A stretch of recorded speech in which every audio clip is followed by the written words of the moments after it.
calling, it whispers in the breeze. An ancient sort of siren shivers in the trees. A shanty sung by heroines and heroes lost to time. It promises adventures for those who pay its love.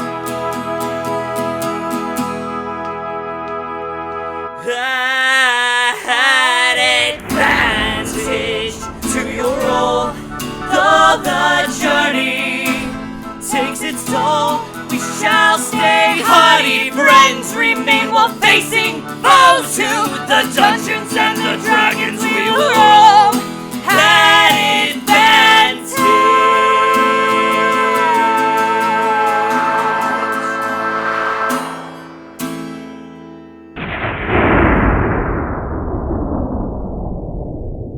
Excuse me. Wow. All right, AJ, this is your moment. So I couldn't really pick one quote. Okay. It is, and so the one I went with was, "Every time Marvas stole food from a pregnant woman." Every time. That happened a couple. So, yeah. Very good. That's good. So just all like every time. That's the quote. Every time Marvin stole food from like, pregnant. Or technically in my notes is, so you stole food from a pregnant woman. Perfect. And that happened. That's what I wrote. Yep. Multiple times. And that did done happen. Okay, so beautiful. So now I guess we should get to our recap of last session. So if all my little people can roll a d20. Hopefully we're rolling better this time around than we have been. Oh, I rolled a natural 20. Oh Hey. man, I'm getting it all out of my system now so I can roll shitty for the rest of the session. The past 2 sessions have not been smiling favorably. Y'all rolled really well so far. Well. Alright, we're waiting on Himeros. I think Himeros did. It's Abby that we're waiting on. Oh wait, they did. Yeah, I my rolled. bad. Okay, Come on, learn to read, Brandon. excuse me. Alright. Oh, okay. Y'all rolled all great. Too bad this is nothing. So Yeah. Marvis, you get to do the little recap from last session. Oh boy. Okay. I feel so much pressure because I do my notes like right before the session, and they're like the fancy notes. I need to remember things. But basically, we got to a little like swampy marsh town. What was the name of it? Terrell. Close enough. I love it. Okay. It's the name now. Yeah. But so They're not from the Chattering Isles. yeah, right. Plus I'm a little stupid. It's a Chinyu dialect. Accent. My intelligence is literally a -1, so it's fine. But there were a few buildings. We went into the buildings and kind of checked them out. Most of them were picked clean, like the general store and everything. There was one building that had a dead dog in it, and there was another building that had a pregnant lady and her man in a hole. And Marvas stole food from them, and then gave the pregnant lady sausage and hot water. Salami. You're yelling salami in the distance. You are muted, and we still heard you. That is the one thing I wrote down. It was salami. Oh, sorry. But yeah, so that happened. Other than that, we went into the sort of tavern thing with the pregnant lady and her husband. I assume husband or something. He's something. And decided to go on a quest to the something grove. The Scale Grove. There you go. You got it. Perfect. think that pretty much nails the gist of it, right? June learned how to play pool and also found a note that was definitely addressed to somebody that was not her, but it's hers now. Ha. Yeah, that's perfect. Let's hope they don't need that. So, no, so that sounds great. So y'all have just woken up. I know Funlack had gotten a wheelbarrow or a sort of like a just some sort of basic contraption to like wheel the pregnant lady so she wasn't walking, which was a concern for why she didn't take this original journey in the first place. So now that y'all have that, it is morning. Y'all are outside the tavern and kind of walked on the outskirts of Terrell, or I guess Terrell as it's now called. And y'all look in front of you, and Titus and Charlotte had mentioned that if we go through the Katy Trail, which is a thicket through the woods, little trail through the thicket of the woods, that it should lead you to the Scale Grove, is their understanding. So you are looking out on a lush, but also kind of gloomy and misty, green forested area there is a pathway or somewhat of a clearing, but it is rough. But this is your way forward. Titus is going to look at you, and I'm assuming Charlotte's kind of got herself situated in her little cart, if you will, with I think there was some hay in there as well. And he's going to look at everyone and explain.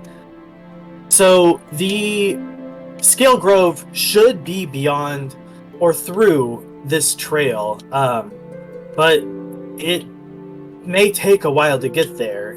So I guess we should just strap in for the long haul. So Well, doesn't seem like we have any other options, so may as well take the scenic route. yes. So if y'all start traveling, I will say it'll take a couple, you'll be traveling for a couple hours at this point at the moment. So we'll say that as y'all are going through this woods, like I said, it is kind of dark. It's a little darker than it usually is, just because there's a lot of there's a canopy of greenery and such, and it smells kind of just fresh morning dew, even though it is kind of heating into the afternoon, and it feels kind of moist in the air because it did rain yesterday, and it is kind of foggy today. But y'all are going through this path. You see maybe some deer, some kind of woodland animals, and y'all are just sort of kind of trotting your way through. It's kind of hard, especially with the wheelbarrow or the cart, so I'm sure it gets stuck a couple times, which y'all help get it unstuck. But this is going on for at least a couple hours, so I don't know if there's any conversation that y'all want to be having in the meantime. I know a lot's happened recently, so this would be your time to do so, because it is pretty scenic, as you just said, at the moment. Is there anybody pulling the cart specifically, or do we have there's no beast of burden or anything, right? So There's we're no having beast to of pull burden. that. No, I feel Okay. like probably Funlack and Mads is probably pulling the cart or taking turns. Say June's also really strong. Yeah. Farm rule buff. Yeah, I was gonna say Mads would probably help pull the cart, because she's big and strong. Himeros is trying to fit himself on the cart as well. He's trying to take care of the baby. Painting her nails. Yeah. And back massages. Yeah. Giving her the Amorima way. There you go. But yeah, are y'all having any conversations or talking or doing any chit chat while y'all are traveling for these couple hours? June's probably gonna because we kind of found, we did a lot of things separately, so I'm trying to remember what the whole party does versus what individual people know. Well, this is the time. Yeah, I know. So June's just gonna kind of say, kind of looking around, she's like, man, this is just like home, I guess. I mean, I didn't go very far from home, so I mean, I'm heading back towards home, so I guess it makes sense. This looks like home, but it's really pretty. It gives you kind of a new perspective, kind of seeing the same thing in a different place, I guess. but just it's I don't know where I'm going with this, but and she kind of turns towards her name was Charlotte, right? Charlotte's the pregnant lady. Yeah. She's like, so did you live in Terrell your whole life, or you ever live in Canton? And no, I've been here my entire life, and honestly, I sort of expected and frankly was excited to live and die in Terrell, to be honest with you. Can't relate to that. I'm trying to see the world right now, you know. I grew up in Marble Falls, or not Marble Falls. Crap, where Mineral Wells. There we go. There is a marble. There is a marble. Yeah, that's why I got thrown off. There is a Marble Falls, but not you. I grew up in Mineral Wells. Yeah. That's just right next door, honey. Yeah, it sure is. I didn't get very far in my adventure. Before I have to get these guys to Canton, but. Once I do that, I think I'm going to spread my wings. I really want to go see Freyr. I hear it's really pretty over there. I mean, I had a buddy in the Institute who was from there, and they would talk about it all the time, and I want to see with my own two eyes.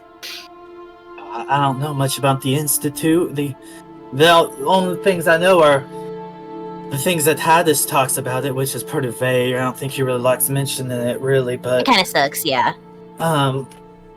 But...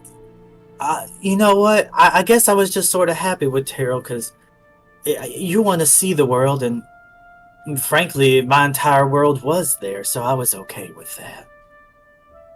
But now I'm worried that my baby they won't be born in Terrell, but at least they'll be born on Waxahachie, I suppose. Good didn't you will in? Yeah. And then she's gonna kind of like dig in her bag and kind of like dig on, like kind of nom on a biscuit or something. She's hungry. She's hungry. Pregnancy cravings.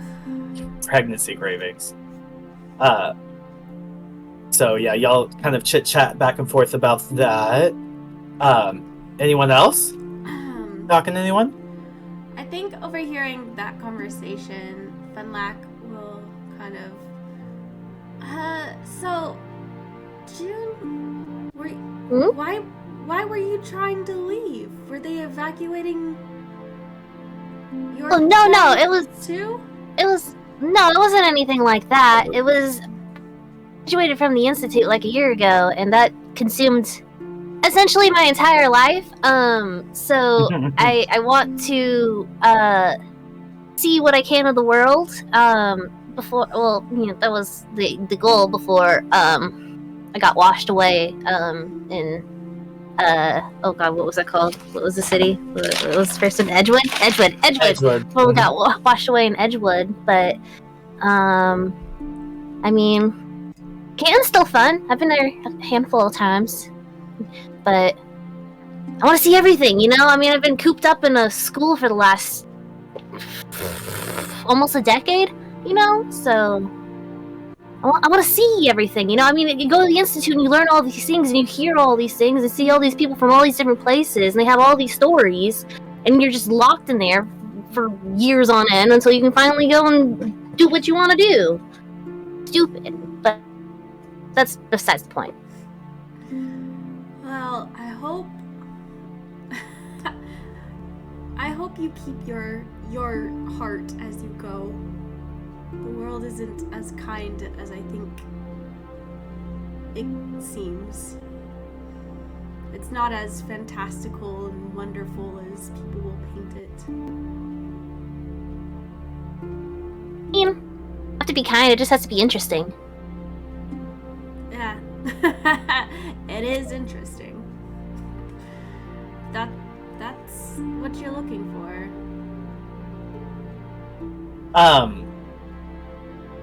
Everyone can roll a history check except for Funlack.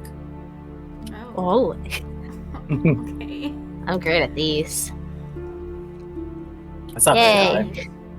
That's good for me. Yeah, it's only if you get so good. If you get over a 10. It matters. Until it's a death saving throw. What about you, Funlack? Where are you from? Oh, look, everyone got everyone remembers Funlack turning into a weird bunny creature, by the way. Oh, okay. Yeah. Did we all see that? You all saw that. It was when y'all were fighting with Scion. She was kind of out of the way, if I remember right, and she turned into a weird bunny beast-looking creature Bunny monkey. during the battle. But after the battle, which was just a couple of seconds, it did immediately go away. But just FYI. Yeah. It's in the back of the mind. Oh, and if Funlike wants to roll a history check as well, real fast. This is for something else. Yeah, but I'm gonna let everyone else keep their history checks that they already rolled.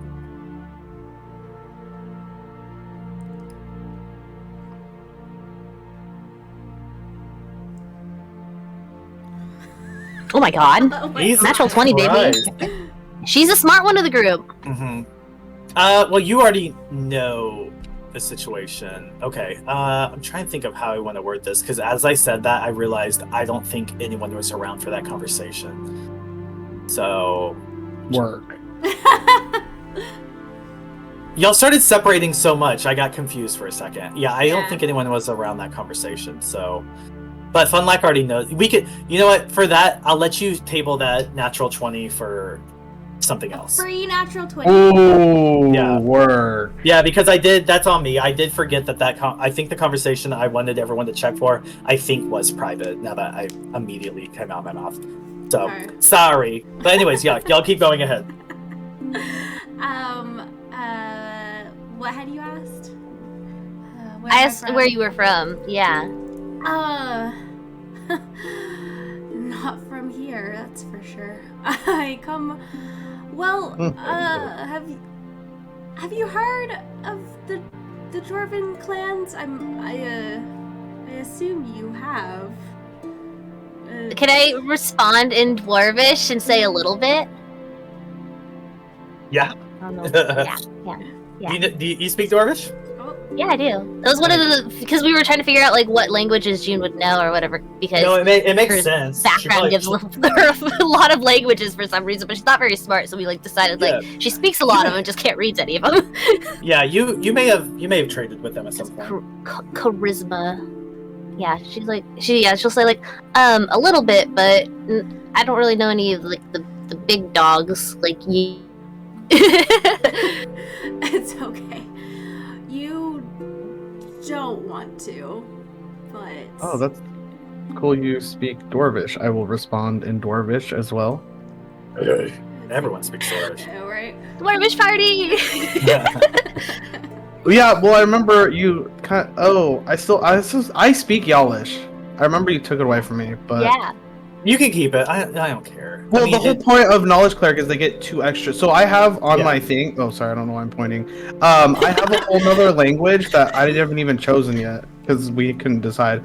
So Celestial, Common, Dwarvish, Elvish, Leonin, and Yalish. I need one more language that I speak because that's the whole point of Knowledge Cleric. That's like one of their things. Sure. Let me think of what they would speak. No worries, it's not important now. I'm just letting you know. So we're speaking in Dwarvish for the rest of the day. Yes.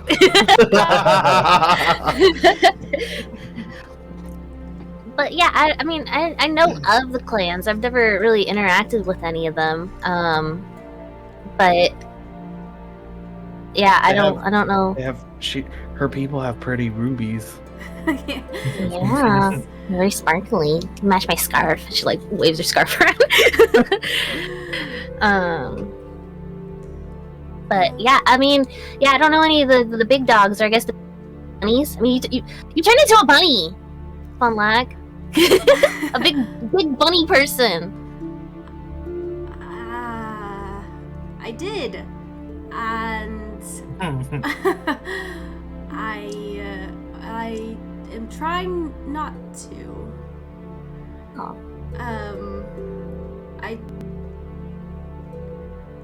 That thing isn't me, and I'm not really sure what it wants. Oh God. And I don't more know if it's safe. I've been I'm so far from home. I've been trying to find answers on how to fix it. I don't really... Dwarves are... we are very... There's not many morals in my family. And I would like to at least keep this life sacred if I can. Fair enough. I knew there was a heart in there. I knew it. Someday, Himeros. Someday. Why Aorta?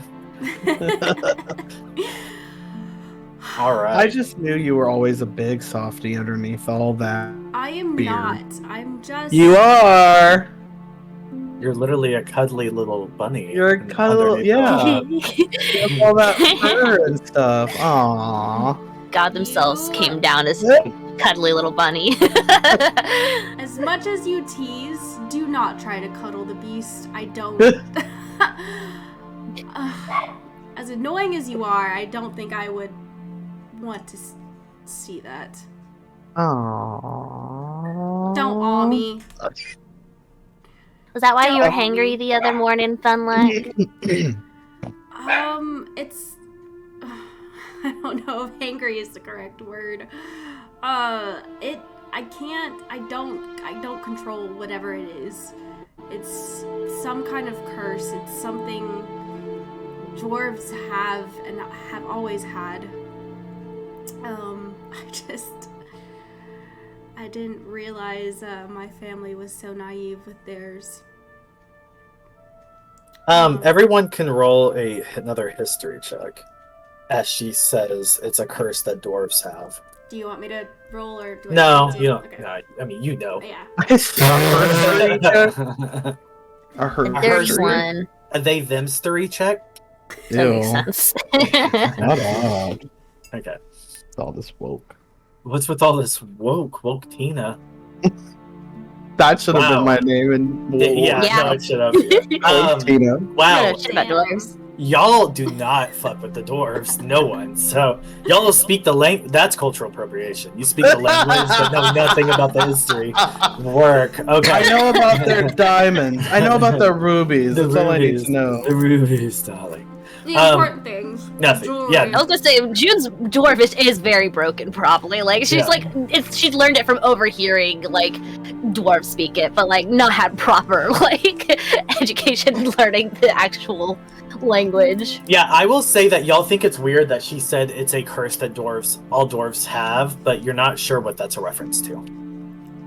Mm. Because you're all fucking stupid. Wow. Hey, I'm not sure I what have that a reference is question. to. What is it? Who said that, AJ? To God, or is that to all I of us? do. Okay, AJ? I don't know if this is too meta. But would Mads know about this?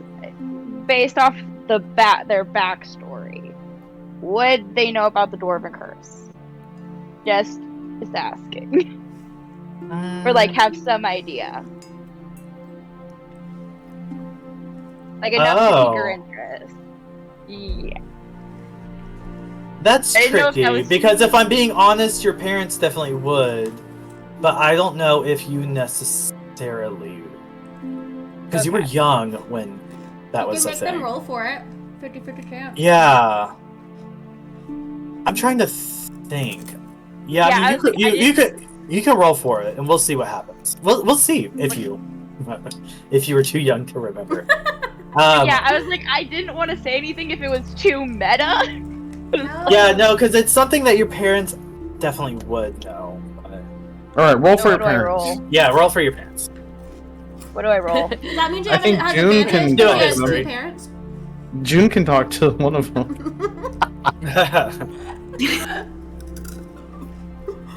Which, speaking of, do I see anything of note around here? No.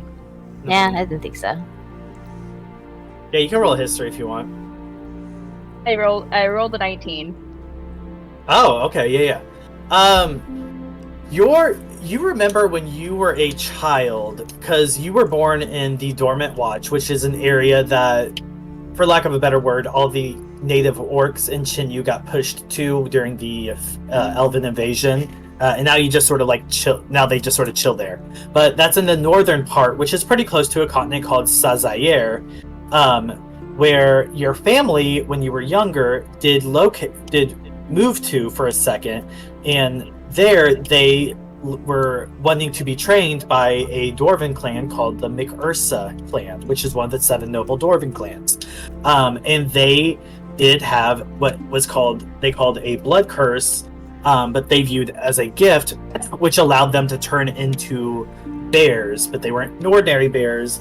They were like these like savage, like kind of were-like creatures. Kind of reminiscent to the bunny that you saw Funlack in, but is a bear form.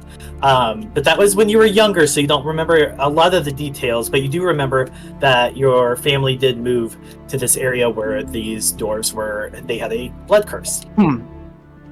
What was the name of the area again?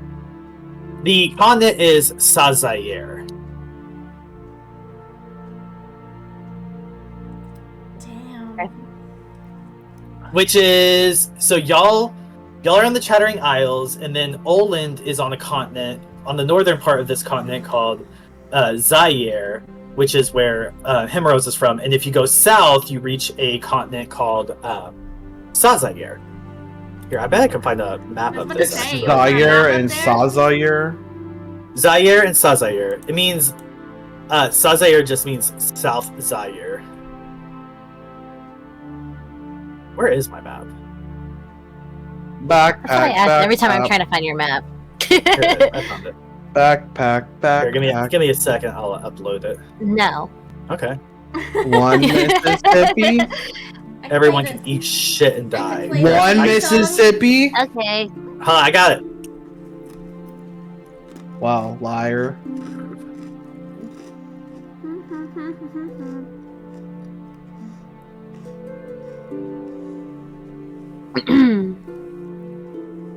Loading. Oh, there we go. It is a big map. Just Yeah, it's the FYI. world. Yeah. It's huge. the world. It's so big. The world. Oh my Oh. god. Yours loaded. Mine didn't load. Yeah, mine loaded Well, perfectly fine. I can kind of So, show do where you we see? are. Yes. So I'm gonna try it. Oh my god, Italy. the Oh Chattering my God, Italy. Isles were here. Y'all are there. Here, let me. You got Italy. is here. There we go. Okay, I got it. So y'all are right here, specifically this island. So exactly, scroll up a little, Abby, on the. So y'all are right here. Y'all were right here, and before that, stay with me now. You were right here. Now, where Himeros is from is, y'all are looking right here. Yeah. The Kingdom of Oland. And this is the continent of Zaire. And down to about right here, is all Oland occupied territory. So if we go down, this is a little pathway called Amorima's Arm, which connects Zaire and Sazayer. Yeah. And Sazayer is right here. And that is where the McUrsa clan resides. One of the 7 normal. No. And then this is the Dormant Watch. This is where Mads would be from. Oh wow. Far. Where's Amorima's other arm? On them? Oh. Yeah, so Amorima, the whole thing is they say Amorima gave their arm to connect Zaire and Sazayer together, which is why all the clerics and priests of Amorima tattooed their entire left arm gold to represent the gift that Amorima gave the world. Mm-hmm. Mm-hmm. So that's the tea on that. Look at this big ass world, and y'all are literally on one little shitty island.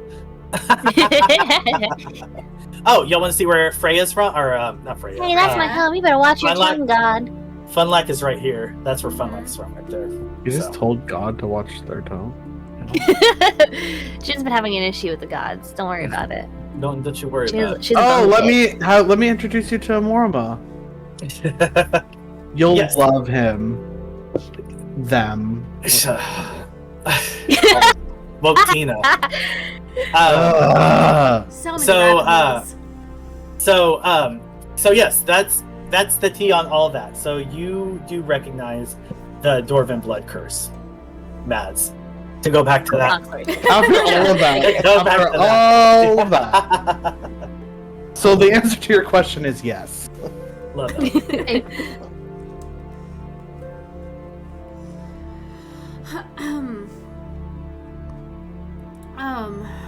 You just wanted to know about it, Mads? Mads, I'm trying to figure out how I want to phrase this. Mads is gonna like walk up to Funlack. Hey, I have a really strange question for you. What? You were talking about dwarven blood curses, and I wanted to know what you wanted to pick your brain on the McUrsa clan. If you have any information. The bears.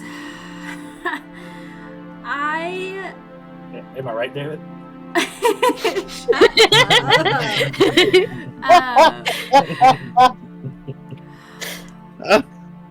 I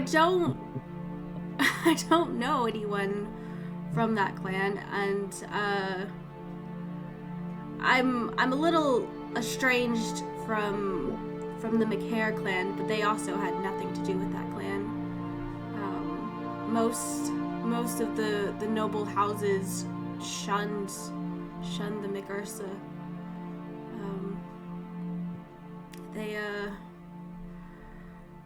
Well, I didn't pay too much attention, but from my understanding is they were trying to spread this curse. Fred, what? And living through it, I don't think they should. Why? I don't know.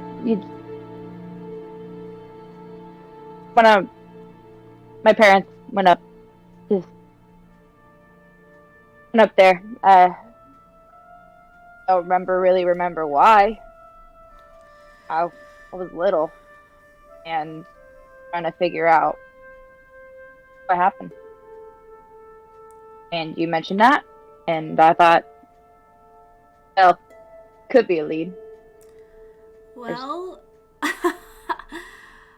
we can search together. Are your parents are they alive? What happened to them? Or you don't know what happened to them? Would Matt know? I would assume Matt would know. So, yeah, from my understanding, the only thing that you remember is because I'm not going to make you roll for this, because this was in your backstory, is the only thing that you remember is you saw their bodies with, like, bites and, like, lacerations and stuff on them, and a weird creature standing above it. It was a short, like, kind of like, actually, I think it was, you tell me what you remember, because I might be jumping the boom boom gun on this. Who was standing above them? I don't even know who was standing above them. All I know is that they're dead. Oh, okay. Oh my god. Well, here, if you don't remember, then let's roll a check. Maybe we should just do that. Because, like, I know that I knew it was done by something. Mm-hmm. Well, let's see What if do you you want me to remember. roll? History. Oh, yeah. What you remember is a, like, stout-like being that did have blood all over it, as well as a thick beard, a thick grayish beard, and they had, like, arms that had like sharp talons on them, but like their skin on their wrist to like the pit of their arm was like had like protrusions of like wings, like they were like bat wings almost coming off of it. But then that's really all you remember. They were standing over your dead parents. They're dead. They've been long dead.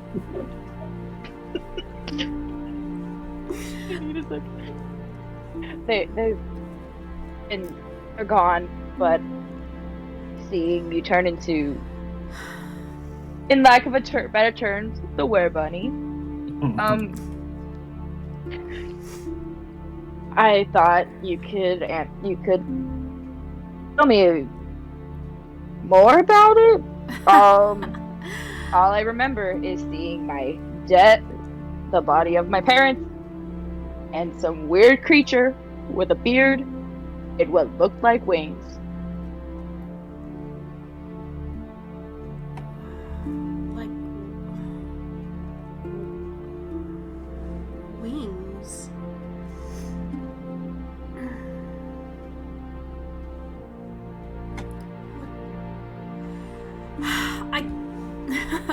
I can't help you, but I would like to learn with you. I know of these curses, and I know they afflict certain people in each relative family. I wasn't trained on anything other than that. I don't know why. I don't know when. I can't even control the beast that I have in myself. Nice. I know that's right. Right? I have busted Not the bit. Break up this meaningful moment. I know. I can't have nice things. No, I'm sorry. I think you're strong enough that if the beast comes out again, maybe you can ask it. Because who would know better than the thing itself? Unless it's just a wild animal. No, I thought I would ask. I am curious. Them dying, like, burned a hole in my heart that I'm, in lack of better terms, I'm ready to fix, and I thought you'd be a good start. What kind of wings did those creatures They have? Was protruding from their arm? I don't remember. It probably helped them fly, Funlack. Okay. We're having a moment here. I'm I sorry. know. You two I'm are still ruining there, okay? everything. I quit. That's what I feel That was in character. I feel like we're all next to each other. I don't know. Oh yeah. Y'all are kind of walking and talking. I know that. I was like, Himeros. That wasn't David. That was Himeros. Oh, well, I know. I can't You tell. talked to me last night. I talked to you about that your book talked to me. I'm having my healing era moment. Wait, did you tell me about the book thing? I don't think you did. I yelled that your book. I started sobbing. What I is? sound like, You didn't tell It was at Himeros. the very tail end of the sentence. Yeah, it you was didn't the tell. tail Did end you of tell the Himeros or no? I just yelled it. So if you want, I guess it was like if you wanted to hear it. Do I make a perception Whereas was check? still doing for their skincare last routine in the night? morning. They were Yeah. paying attention. Okay, It was- I'll make a perception check for Yeah, do last 21. Yeah, you remember them screaming at your book for some reason. Oh yeah, that did happen, didn't it? So it seems like your parents were murdered by something with a curse and wings, similar to Funlack's situation, except Funlack's a bunny, which is much cuter, by the way. The beast is not cute. Well, the white Fuhrer. You have very strange ideas of things, Himeros. There are were-dwarves of bat nature, but there are also ones of hawk nature. And there's many minor dwarf clans of all kinds of beasts. And I don't really know or associate with. When you're at the top of the food chain, why look at anything lower? The bunnies are at the top of the food chain? They're one of them, yes. The bunnies. Yeah. The were-bunny cute. was kind of scary, so I could see why you're the top of the food chain. It's not about the beast, it's about the power they hold. Oh, that's a good quote. That's a good serious quote. It's not about the beast, it's about the power they hold. Bars. Got one. Yeah. Got him. Spitting bars today. Cardi B found dead. Oh my god. So why were you crying at my book yesterday? Last night. Yes. This Morning. You're crying? I was not crying. You were sobbing. With my 21, I think you were sobbing, is there? Fine. Mad's gonna whisper. Mars, if you tell anyone outside this party, I will hunt you down, and you will never see Dimitri again. God. Do you understand?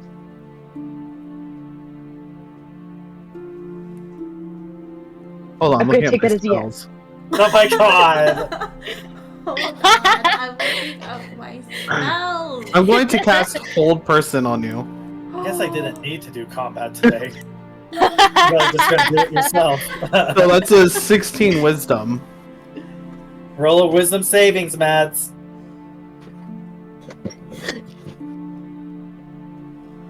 Yeah, that. Yeah, it's not happening for you, sweets. Yeah, that Himeros, what's your what does it look like? So as soon as you say Dimitri's name, my eyes glow super yellow, and my book comes out, and you see this like yellow ribbon tie around you and just completely paralyze you. Love. And then I immediately take the spell off of you. And I say, I didn't mean to completely put you in check there. It's just when you threatened Dimitri, it brought out this protector side in me because I love him so much. And as you know, Amorima is all about love, and so I would hate to have to protect him, against you. I'm sorry, that was really out of line for me. And I'm really sorry too. Oh my god, let's hug it out. Oh my god. Mads is just gonna be like, how do you hug? I did. It's okay. It's okay. Just shh. You just did this and just very awkwardly like there. It's okay. Jun's joining in that. She's gonna. She sees those hugging happening. She's like, oh, It's okay to hug. It's okay to love. It's okay to cry. It's okay. Dwarvish and hugging. It's a dwarvish hugging party. We can talk later about what you saw. I'm sure my book showed you some things because it does that sometimes. It does that sometimes. Yeah, it's weird. The whole, I kind of told you guys kind of know Oland is after me. A big part of this is this book, which honestly, the book chose me. I had nothing to do with it. But I also get the sense that if I give them the book, bad shit might happen. So, it's a whole thing. It's your little spell book thing, like the little wizards have. It's not quite a wizard's book, but similar concept, kind of, yeah. Just know, it told me something I needed to hear. Okay. Well, we should keep walking. These two people are probably like, what the fuck? Did y'all stop to have this little conversation just now? I would assume we're walking, Maybe- hopefully. Yeah. Yeah. We'll be walking. I Okay, kind of thank assumed God. that y'all were all walking and talking, yeah. Stop to have a little hugging circle for a Yeah, few seconds for a before second. continuing on our way. I feel like as Yeah, y'all we're were hugging, Marvas and Felak just kept pushing the cart. Let me think I see what I have in my bag. Yeah, Titus is probably walking next to the cart, but he can't really pull it because he does have only one arm, so it would be a wee bit difficult for him. I assumed he was in the cart with her. I don't know why. Well, how can he be when all you fuckers just keep plopping Getting in? in. Yeah. I'm in the. That I'm was only definitely getting Himeros. back in the car. Yeah, I'm getting back in the car, and like I have a disguise kit, and I'm just gonna take out like a ribbon or something from that and start braiding her hair. Like I want to braid it into her hair. Yeah, to be honest, like if it was like Titus would probably be okay if it was Himeros, because Himeros is like a priest, being in the cart just in case something medically did need to be thing. So I think it'd be okay with that. So if everyone is good, y'all have this conversation. Y'all are kind of probably having this conversation on and off for like a couple of hours. So it does turn into afternoon. I would say probably about 2:00. And you come across a small cabin. You haven't seen any cabins. It's just been like just this trail, just woods, and the occasional critter every now and then. But you do come across a small cabin, and it does look like there was a little garden out in the front, just like some cabbages, maybe some okras as well. And you pull up on this cabin. Pull up on the monster. Hello, Willy Wonka. Should I go? I feel like I should go knock. Are there Do whatever. signs of life? Are there signs of people? No. Hello. I'll just go up and knock. I don't give a fuck. Hello. However long you do that, you do not get an answer.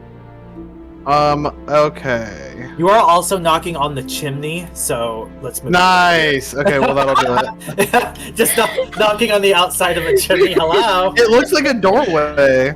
Sure. Where's the? Okay. I'm Right there. gonna Between cast these this. right here. I'm gonna cast a spell. Sure.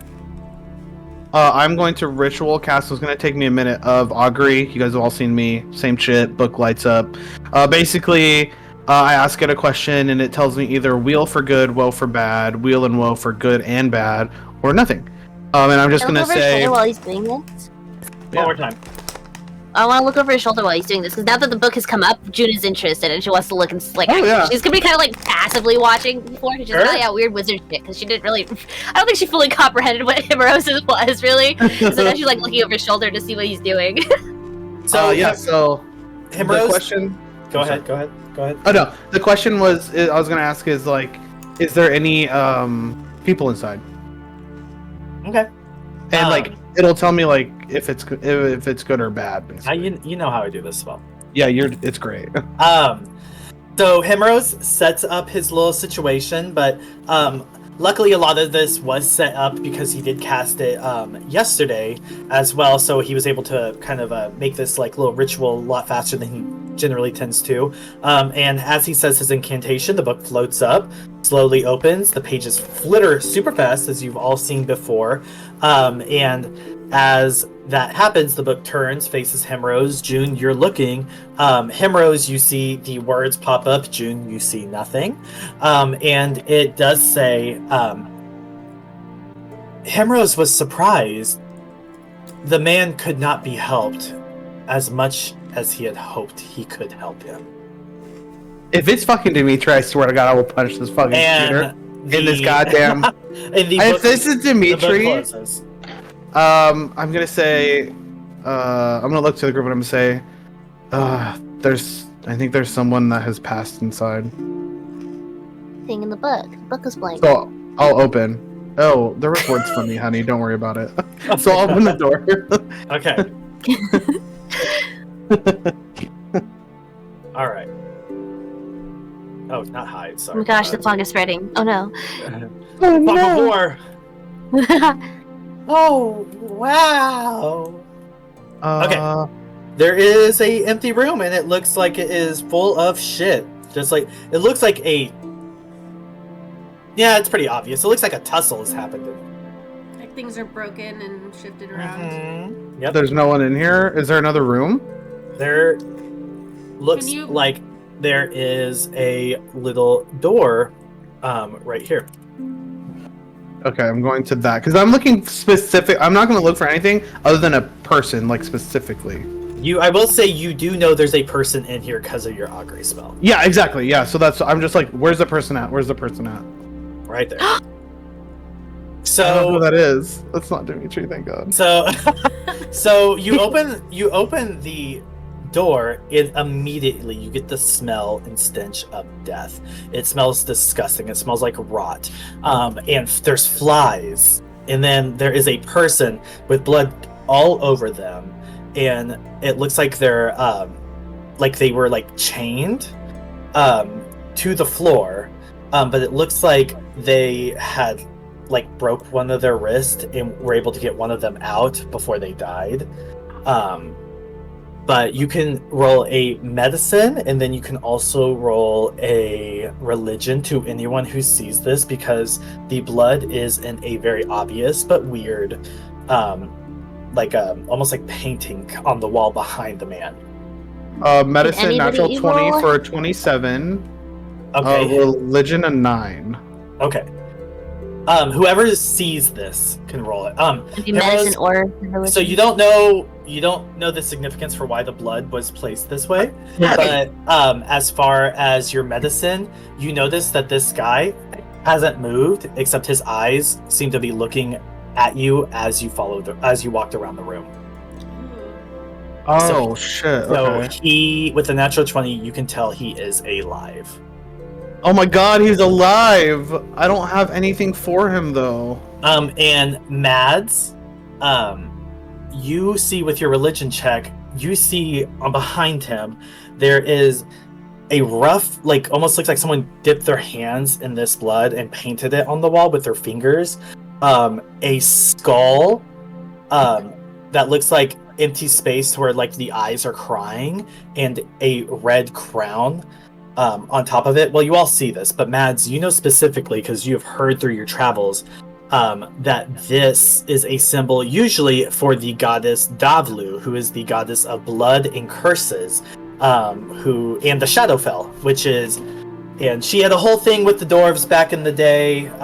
You probably don't know too much about that, but you do know that this particular symbol is the symbol for one of her cults, or like worshippers, which is called the Scarlet Crown. Can I cast Spare the Dying on him? Sure. Okay. I cast Spare the Dying on him. And what does that do? You touch a living creature that has 0 hit points, the creature becomes stable. This creature has no effect on undead or constructs. So Alright. just so it doesn't die. So, what does it look like? What are you doing? I just take my book out. This is a cantrip, so it's probably more simple, and just this like yellow aura goes around him.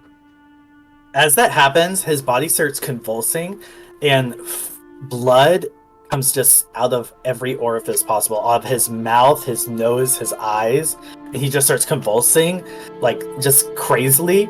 And you can tell with your previous medicine check that now he is indeed dead. Okay.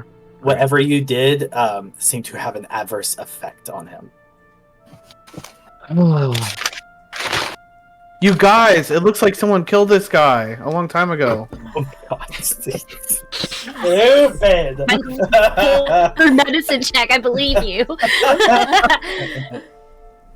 Stupid. Oh, I'm gonna. Not Himeros being the villain. Oh, was he old? Was he an old guy? He's older. Like I would Okay. say, like what's old? Probably like 29. Not playing. Yeah.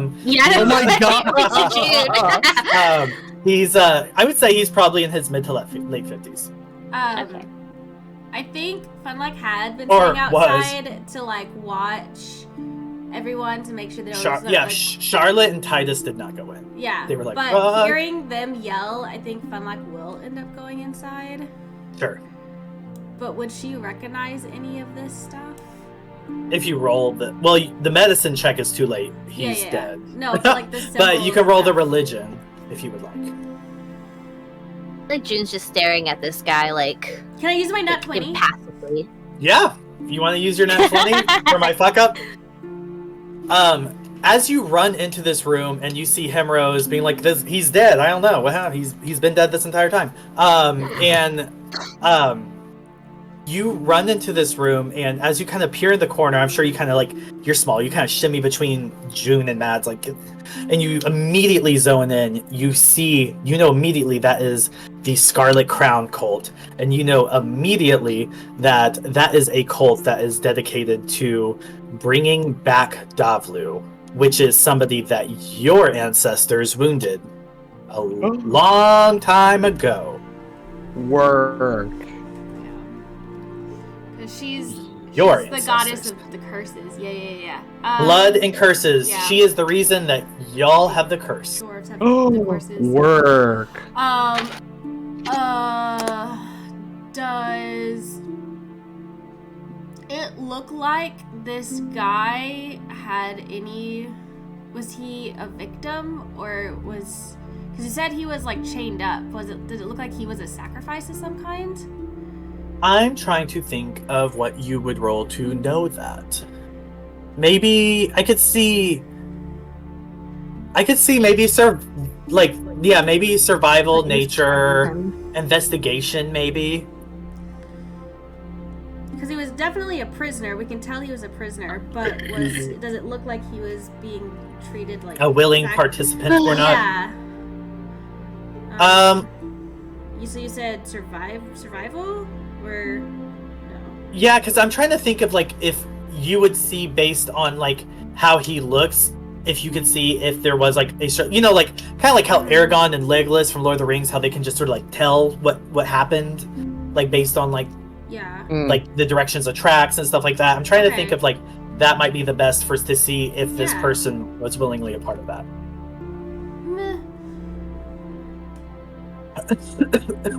While she's doing that, can I just check for ID on him? Yeah. Sweet. Like a do you have detect magic? Sure do. Okay, so Actually, I will okay. There it goes. I will say it does not look like he was willingly participating in this. I have identify. I don't have detect magic. That's fine, because the way that this detect magic works it's like kind of a modified version, so I'll say identify is close enough. Okay. But you do a variation on, and I'll say this is a cantrip too, so don't worry about spell slots. If it costs a spell slot, I don't know if identify does. It's ritual. Yeah. Yeah, so I'll say you do the variant detect magic, and you look at his hand and you do not see any registration. Got it. Okay. I couldn't find the name. I thought maybe if June looked up that list that we had of people, maybe he would be part of that somehow, but I don't see a name. Yeah, there's nothing like that. Yeah, I was gonna say June's probably like standing in the doorway, kind of dissociating a little bit, and just kind of like holding her necklace, and she's like staring at this guy. Doesn't even like react to what's kind of going on around her. Can't you talk to him, bitch? The fuck? I'm just kidding. That was David, not Himeros. Oh, I was gonna say if that was never mind. I will say, June, it is weird that you don't see his spirit if he's dead. I don't know if she would think about that, but Yeah. I think she's just thinking about how she's seen a lot of people recently. She's not a fan of it. yeah, that's fair. Yeah, that's where she's at right now. That's all fair. I guess Funlack will maybe trace down the symbol for future reference. I don't think we should stay here. I think we should leave. Yeah, as you're kind of saying that, Titus is will kind of like, you know, tell Marvas like, hey, can you watch her for a second, and go kind of to the door and just be like, hey, we would like to get, you know, maybe a little closer to the Scale Grove for tonight, so we can maybe set up camp, and then we should be able to get to there in the morning. So if if y'all are ready, if they're and these people probably went to the Scale Grove as well, so. Yeah. Yeah. And then he'll head back. Whatever happened here, I don't think we need to be part of. As we are walking out the door, can I just search his body to see if I can find any identification on him? Or Sure. like, I want to loot that body. Sure. That buddy. I was like, you can roll an investigation.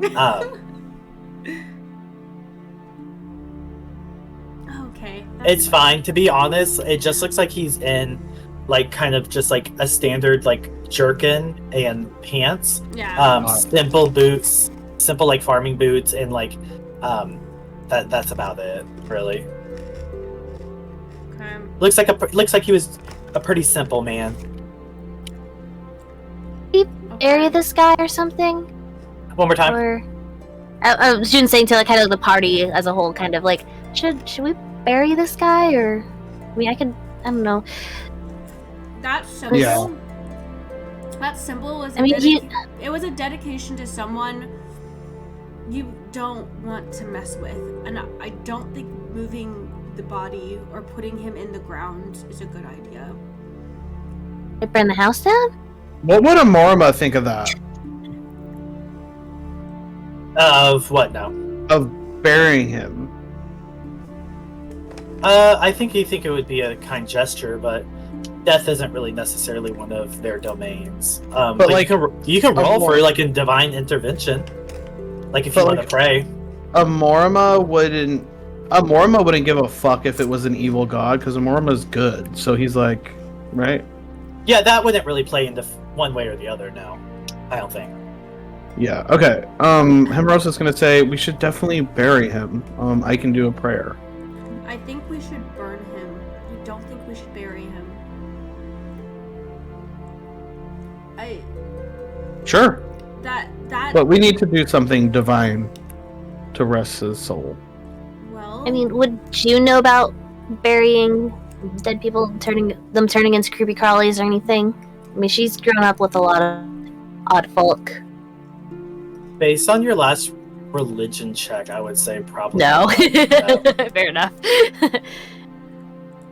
That was a medicine check, technically. Can I do a religion? Yeah, do a religion. Yeah. Okay. Because my medicine's technically better, but maybe I might roll higher.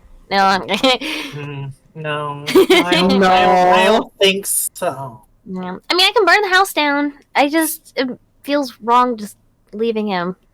Feel bad about that dog. I should have buried that dog. Oh, you didn't bury a dog that you were supposed to? No, I was a little overwhelmed. I don't know. I should have buried the dog. It's been eating at me. Well, here's this is to make up for it. I'll help you burn the house down, and I'll do a prayer. Okay, yeah. Okay. So Here we go. Jane's gonna get And out of I the do- house, and she's gonna maybe get out of the house. do chromatic orb. I'm gonna do some fire. Go ahead, let's get Funlock out of the house too, maybe. Yeah. May unknown lay in rest with love forever. Amen. Oh, Wow. love that. Just make that up. Yeah. I like that. Let's give David an inspiration, everybody. Should we do that? Should we give Thank David you. an inspiration? Thank you. I think so. DM, with that symbol popping up, with the history of the dwarves, would that be something that they would have prepared for in some way, or is that way too long ago for it to be relevant now? You mean what exactly? Like the symbol of this particular god coming back up. For like. Yeah, she pops up right. every now and then. There are like active worshippers of her still. Okay. But this particular not symbol is uncommon. for it's not common, but it's not uncommon. But this particular cult is like known to be like a by any means necessary. Let's get her to full godhood again. Okay. Because your ancestors, the 7 noble dwarves, would Funlock know wounded about that? her. Would Funlock know about that cult just with the association? Is that something You would because of your check earlier. Okay. Nice. Works for me. So this house is burning? It's burning. Yeah. I grabbed. Flame sphere. Were the vegetables good? Where there was a garden? Was there a garden? They looked like there was cabbages and okra and shit. Okay, Funlock grab some before it all burns down. Perfect. Rob him too. I would have waited until I knew Funlock probably was gonna toss the place, so I was gonna wait until she properly investigated. Perfect. But yes. You also grab some okra, some cabbage. Titus and Charlotte are both kind of confused why we're burning this house down.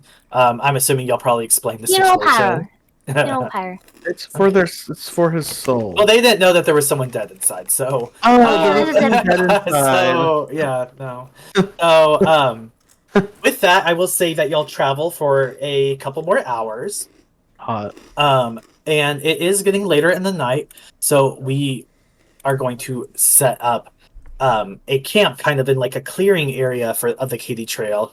Again, that it's hard to tell when it's day or night, but a lot of the natives, Titus, Charlotte, and June are aware that it is getting later in the evening.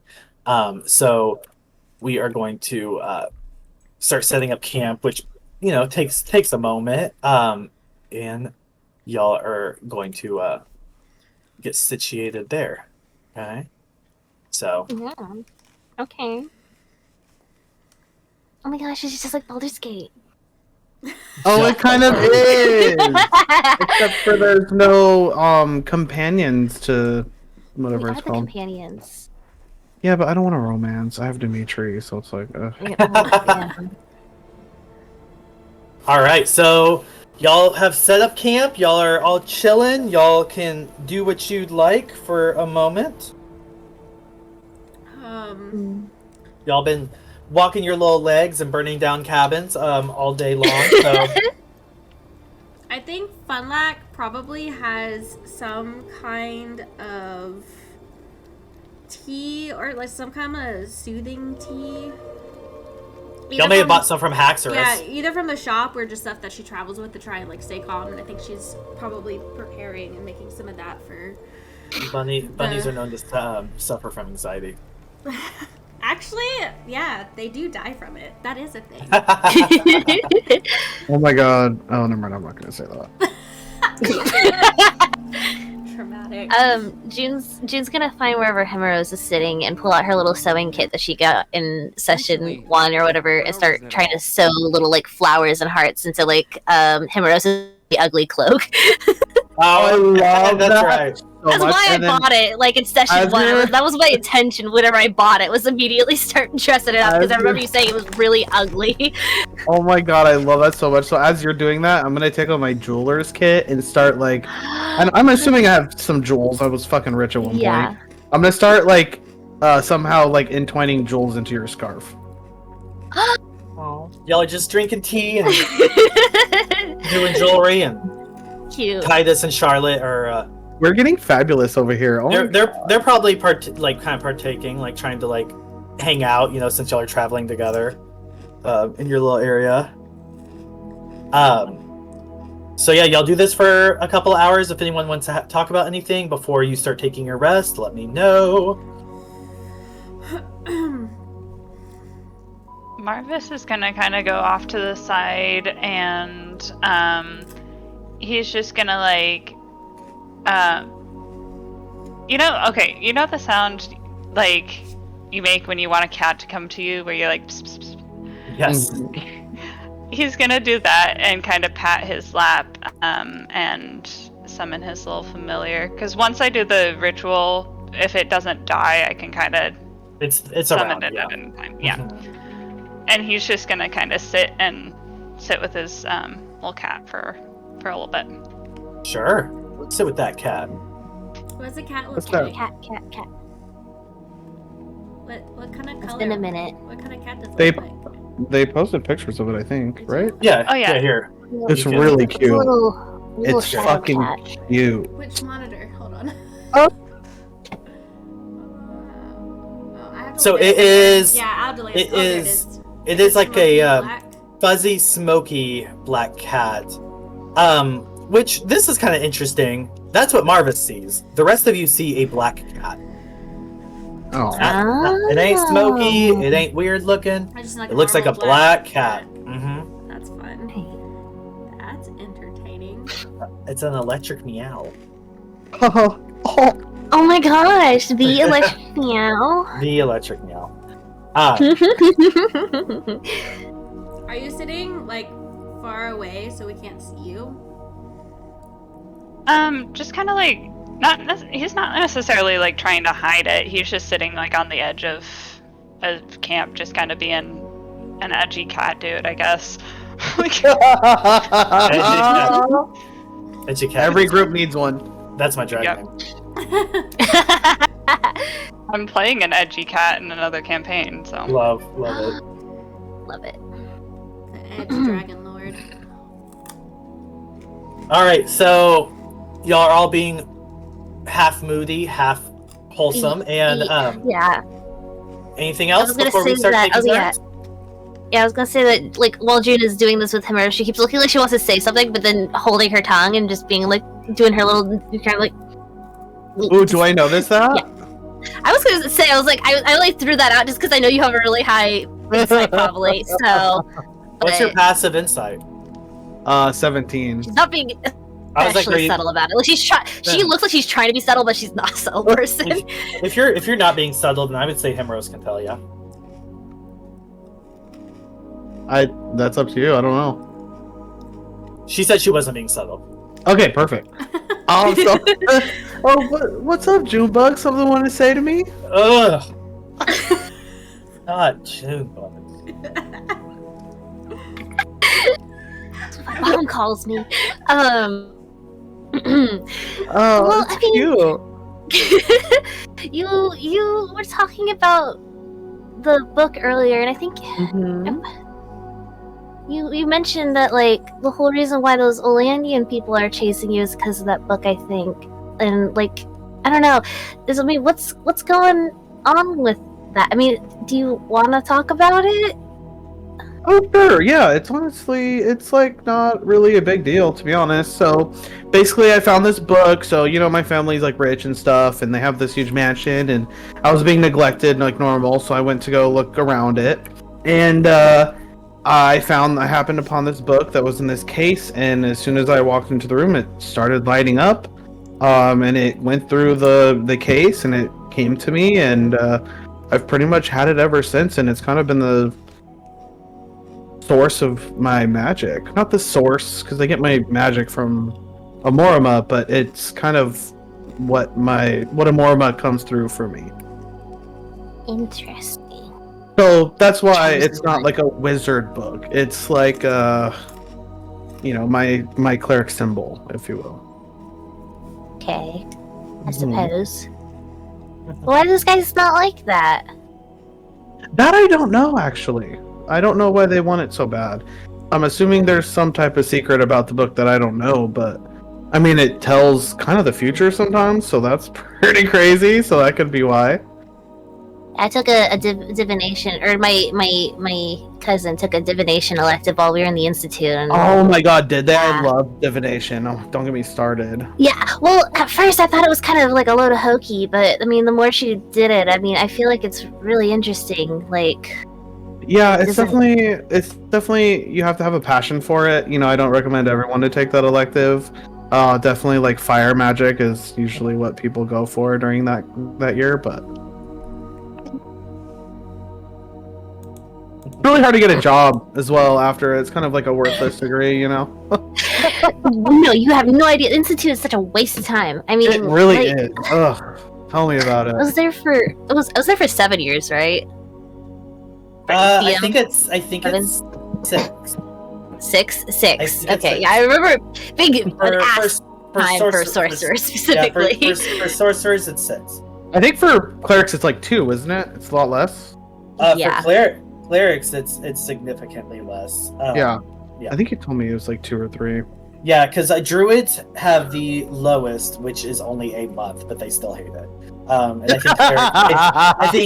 I think clerics is around 1 to 2. Let's say 2. Let's make it 2. Oh my gosh, that's crazy that you went for that long. I hated it after year 1, and I only went for 2 years, but it's pretty shitty, to be honest. Yeah, it kind of took up my entire childhood, so now I'm trying to kind of make up for that a little bit.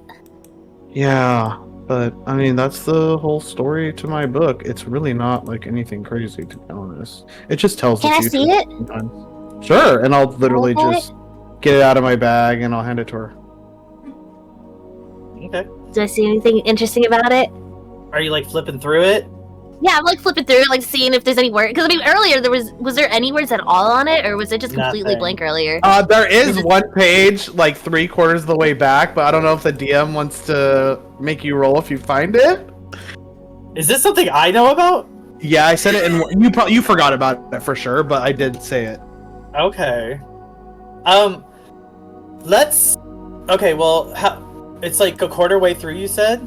It's like the last 3/4 of the book. Okay. So 3/4. Okay, so roll a d100. If you get 75 and above, you find this page. God, how do I roll D100 on here? I don't think I've ever done that on. I don't know. Well, I guess you don't find it then.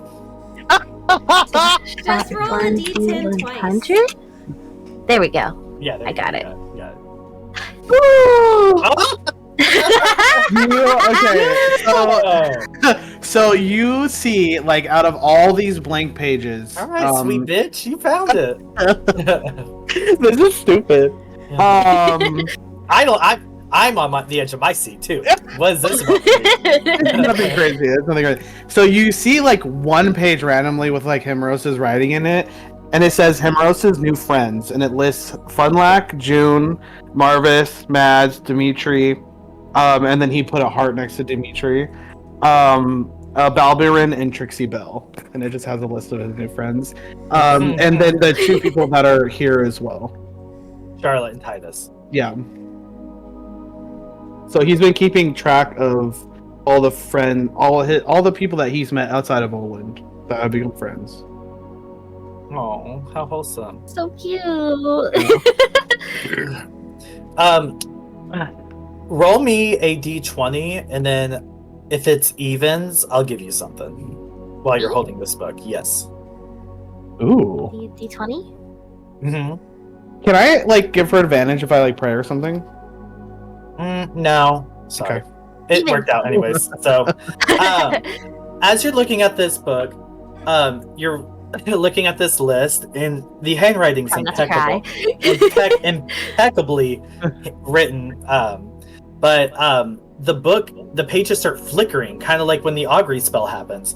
And when that happens, it just stops on the page, and you see words pop up, and it says, June looked with tears in her eyes as she saw her cousin again, someone she was been worrying about constantly, and knew that there was a sign of relief for once in this last couple of days. And then the pages disappear. Oh, you saw something. Telling me that I'm going home, or if home is coming to me, but yeah. Oh my god, see? I don't It's know amazing. if I'm excited or terrified at that concept. Yeah, the book will do that to you. It's so weird. It doesn't do that when like it's in my possession and it started doing that, right? But it never did that before it was in my possession. The future? Yeah, kind of, but in like weird ways sometimes. It's that's- basically, think of like divination. It's kind of like that. Okay. I was expecting something a lot more dire if that was the case, so I guess that's probably the best case scenario. Okay, close the book and hands it back to you. I'm so glad you got to see it like in action. It doesn't do that all the time. Actually, pretty rarely. Unless I, I'm do just... it myself. Cool. Anyone else doing anything? If not, we're taking watches. Who wants to take first watch? Funlock can do first watch. Perfect. everyone starts going memes. They start like kind of winding down. They kind of simmer the fire lit on like a cool, like not wild way, and everyone kind of goes to their little respected tents and such. And except for Funlack, who's out chilling with the fire. And you can roll a perception check for me because it is very dark, even by Chattering Isle standards, which makes you think this is roughly around midnight. Okay.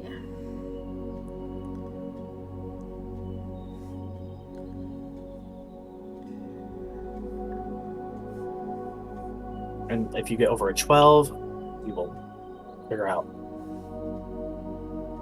And if you get over 18, we'll figure it out. Ooh, ooh, ooh. Oh! Okay. Interesting. Ooh. So, I would say that you're kind of around this fire. Everyone's sleeping. Himeros is snoring so loud, but it's annoying. Whatever. So you're just kind of looking up. You might have your tea again. You're sort of relaxing. You're starting to realize that these people probably don't have like the worst, interest in for you, and this is probably kind of working out as well as it could be in this current scenario. So you're looking up at the sky and you're kind of comforted. And as you do so, you don't really see the moon because it's just always in perpetual cloud covers, but you see like the light of the moon kind of peeking through the clouds, kind of like what the sun does whenever it's daytime, but barely. And as you look, you see the shadow, this shadow like shoot like from like the edge of this forest canopy line above you. And as you look closer, you notice it is a copper dragon, and it's going east. But it does so quietly, very quietly, and you just sort of luckily noticed it flying above you. And after that, Dragon going east. Oh, it's copper. Yeah. With that, the rest of your night is pretty uneventful. But Yeah. dragons are pretty rare, so. Uneventful. Yeah. Uneventful outside of the dragon. The dragon. Yeah, dragons are rarer than dragonborns, which are also very rare. So that's kind of weird, but you're kind of, you've been sipping on your silly tea, so you're pretty chill. Yeah. Ah. I think they're gonna wake up. Who would I Wake up. I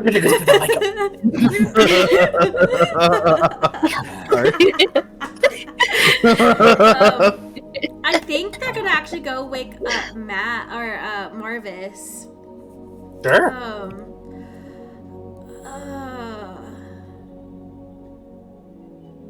Marvas, wake up. He like grumbles and he's like, "What?"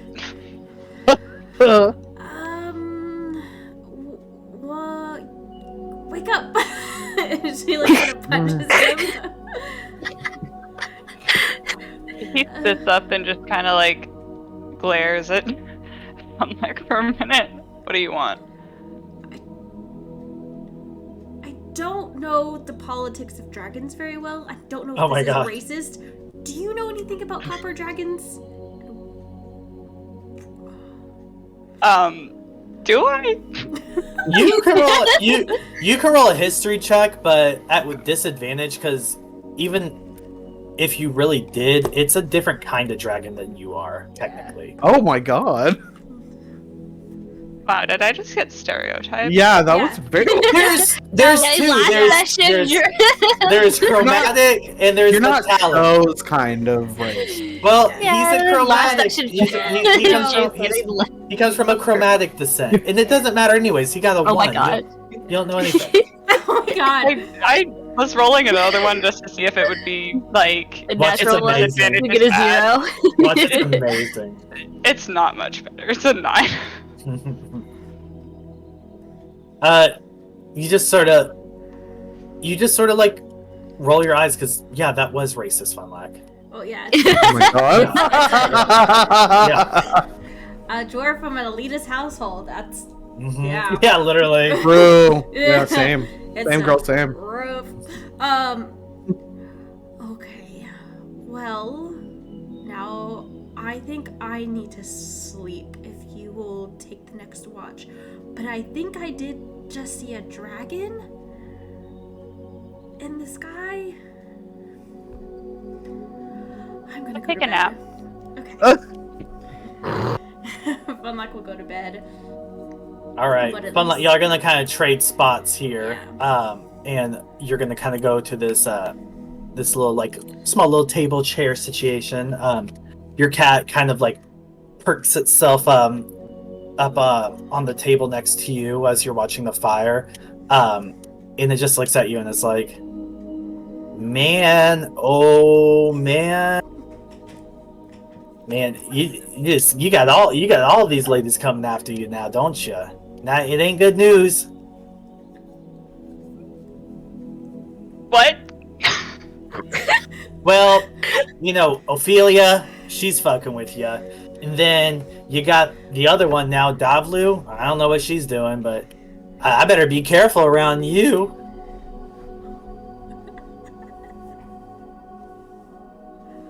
You know what? I don't even know what's happening anymore. This is the first time I've been out of home, and I don't think I like it very much. You prefer the deep, dark caves of the Underdark? Yeah, you don't see a whole lot. Well, Kind of nice that way. that's because you can't see in the dark. Kind of interesting choice your parents moved you there, isn't it? Try not to think about that too much.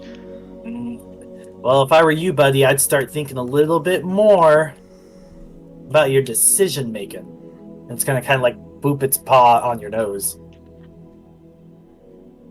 Where's my cat judging me? This It's is a cat. exactly- It's a cat. I That's know. what they do. That's a dumb question. Okay, he's just gonna kind of sit there and, like, first of all, he didn't really know about magic before he left home, and now his cat is talking to him. So he's just gonna, like, just stare at this cat. Like, he's like, I guess I will start thinking more now that you mention it. Yep.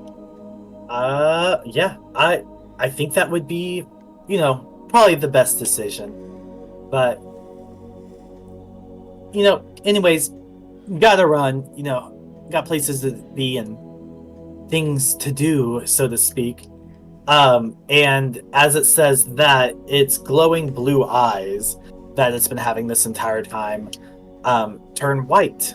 It still looks like a shadow cat, but it has white eyes now, and now all you hear is like the occasional purr, and it just sort of like kind of curls up and kind of like falls asleep.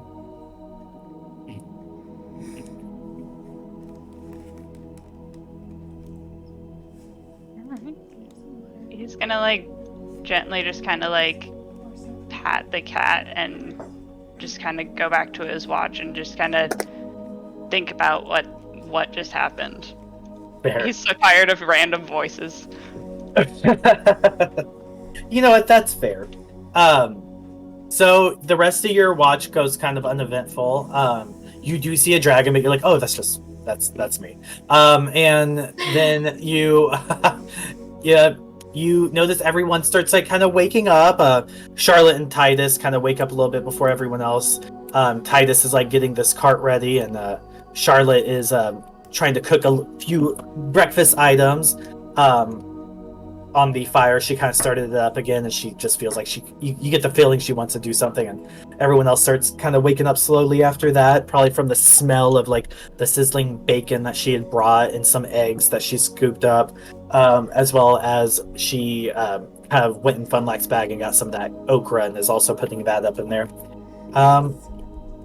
And it is morning, and she's you're just, you know, she's got the pregnant stand, you know, with a hand on the belly, and she's got the other one like with the spatula just all up in this pot in the or the skillet over the fire, and she's like, well, y'all better eat up now. We should be getting to the Scale Grove hopefully later this afternoon.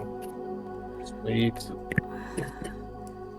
So as we're, I guess, sitting and grabbing food, I don't know if this is important, and I'm not really sure if you even saw it, but I think I saw a copper dragon heading east last night. With everything that's going on, I'm going to assume all the small things we notice are going to become important later for whatever is happening.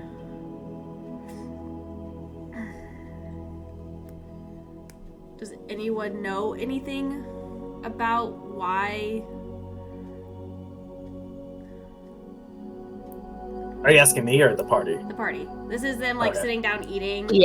Yeah. I mean, I know Caitlin knows, but do you know with her having been at the Institute so long about dragons? Mm-hmm. I mean, like hearing rumors and like just learning from hearsay or whatever. I feel like that would have been like a point of like pride or whatever at the Institute, I think, right? Like that kind of stuff. You can roll a history or no, roll a history. See if you remember hearing anything. 17. Well, you do remember that there is that the headmaster, who you never saw personally, the headmaster for the Institute is a Dragonborn, but not copper. They were particularly what is called a gem Dragonborn, which you always thought was interesting because you never heard of those even before or after the Institute. But the as far as like dragons themselves, you do remember like overhearing in some of your classes like that there were chromatic, there were metallic dragons, and that the history of dragons is kind of unique, as in Amethaz, who is the god of both dragons and magic, gave up his body in order to release magic into the world populace at whole, and that is his body, his like carcass of his former body is actually where the Institute is. So you do remember hearing some things about dragons, and like they do have a war on magic. Specifically, chromatic and metallic dragons have a big different view on how magic should be used through the realms, and that's why they were constantly at war. But the war does seem to have stopped. But you do remember that about 30 years ago, the Queen of Oland, or the Queen of Kawana, which is in Freyr, did try to start this war up again. But you don't really remember how that ended. But that's kind of like the understanding of dragons you have as a whole. What color did you say it? Wow, yikes. What'd you say? Wow. What color did you say? Wow. Wow. I didn't know that mattered, but Yikes. go off. Wow. Oh, wow. Oh my god. It took me a second to process what you guys were even I was like, what's going on? Just their normal shenanigans. It was, I believe it was copper. Well, that's a good one then. Mm-hmm. That is what you would perceive as a good one. Yeah. Caitlin knows, but June doesn't know Jack Dilly Squad. Or even if she did know, she wouldn't care. Look, oh yeah, it's a fun one, that's a bad one, you know? Okay. Yeah, from your vague understanding, metallic dragons do think that there should be some order to magic because it can be kind of dangerous. Whereas chromatic dragons say fuck it, and just magic is a gift, and what someone does with the gift is up to that person. So that is like your vague understanding of that as well. Well, then maybe she would think the opposite. Just FYI. Yeah. Okay, well, I mean, if it was, you just said it was copper, I mean, they're supposed to be the good ones, I suppose. But I guess that's open to interpretation. That doesn't help. Okay. I mean, if it didn't attack us in the middle of the night, it probably saw us. I mean, it was it flew right above us. That is my hope. I know we're already being chased by everything. Who knows what? I don't really want to add a dragon to the mix.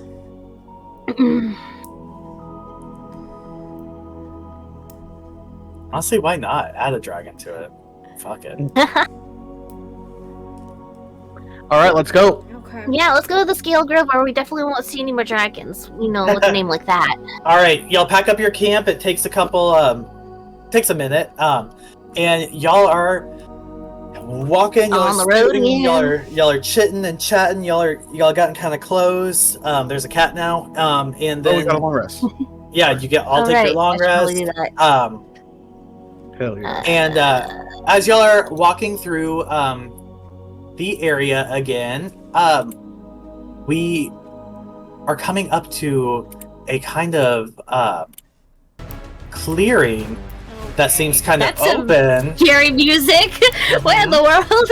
It comes fast and it comes fierce, but you notice immediately a scream, and you see. I'm not even gonna make y'all roll because you would see this.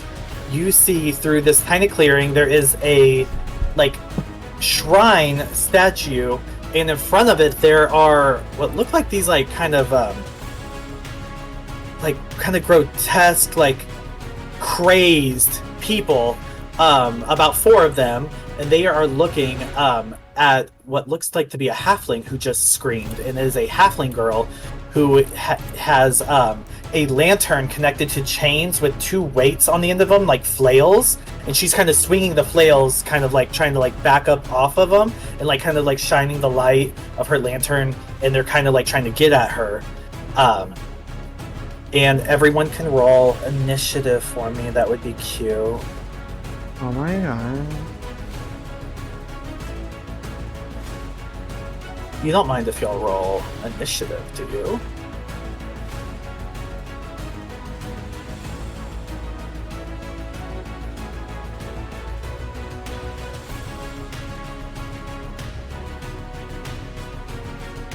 This kind of sounds like Pirates of the Caribbean. Hello, initiative. Are you gonna work? No. Oh, they're Not for Did it you. go? Did it fucking go? Oh god, I'm a 7. We got all our bad rolls are back. We rolled 3 7s.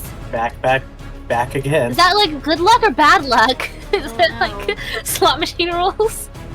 I guess it depends on your alignment.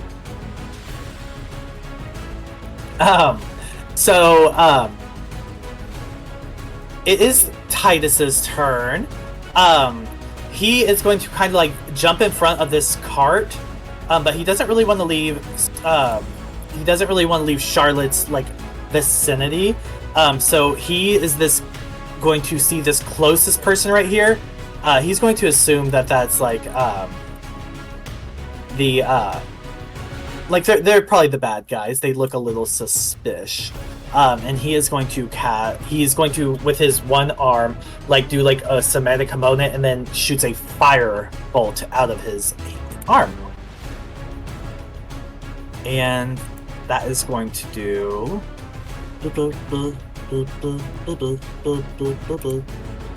baby. Oh, whopping, where is it down here?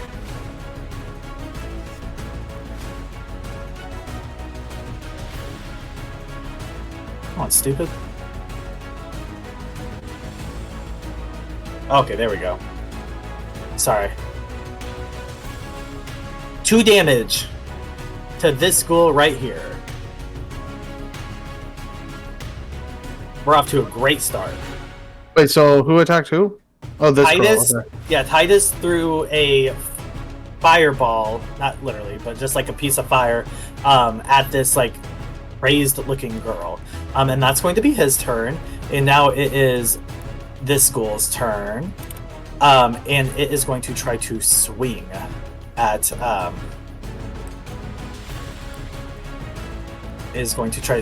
at this little halfling girl right here. Oh god.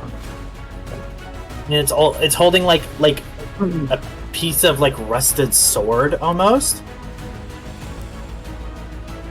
And it does hit her. and it does 9 damage to her. So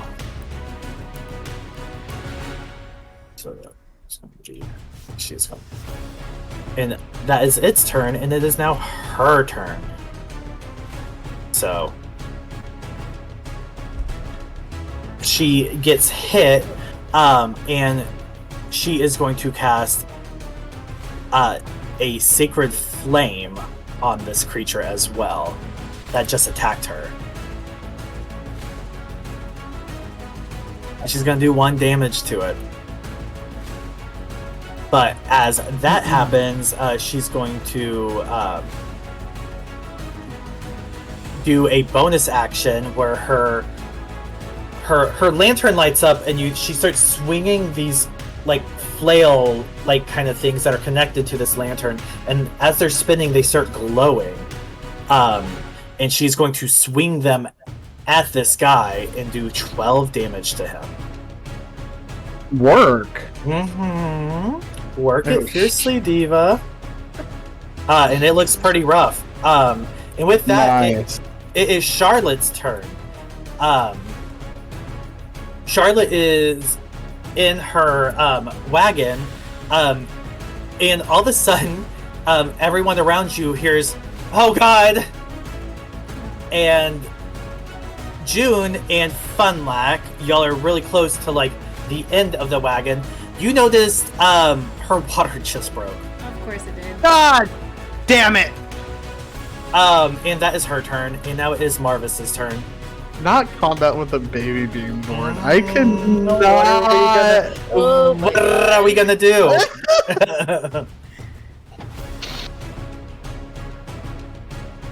Okay. I like Abby's, of course. Of course. Okay. I'm gonna try and get probably as close as possible as I can. The squares are a little weird, but Yeah, distance. try to get as close as I can to, I think the orange circle one in front. Yes, you can make it. It Okay. takes 25 feet of your movement, so you would still have 5 feet, but that you definitely can make it right up to her business. Okay. I'm gonna what am I doing? I don't know. I don't know. Okay. I'm gonna run up to her and try to smack her with my glaive. I know that's right. Swing at her. Smack her, Okay. baby. Let's see. I hate this dice right now.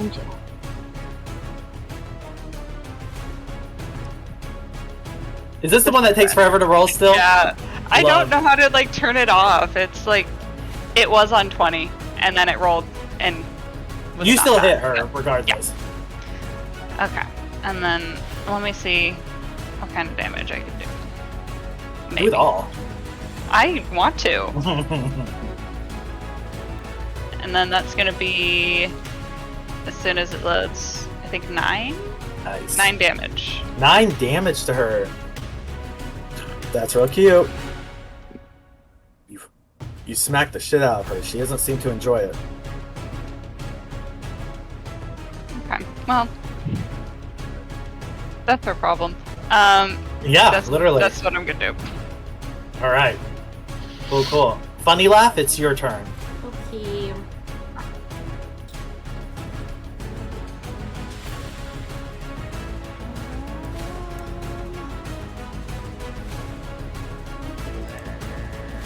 My Pirates of the Caribbean ass music. That's literally. I love it.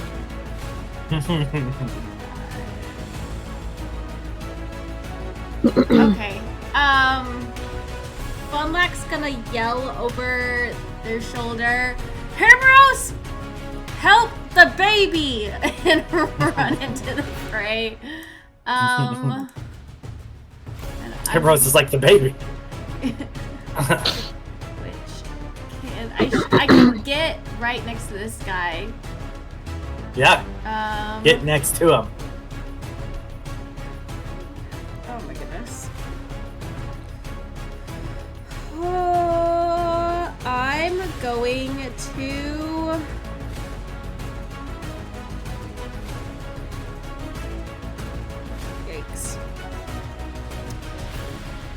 I guess take out my scythe and cut my arm because this worked last time, and transform a little bit. Okay. So you do that.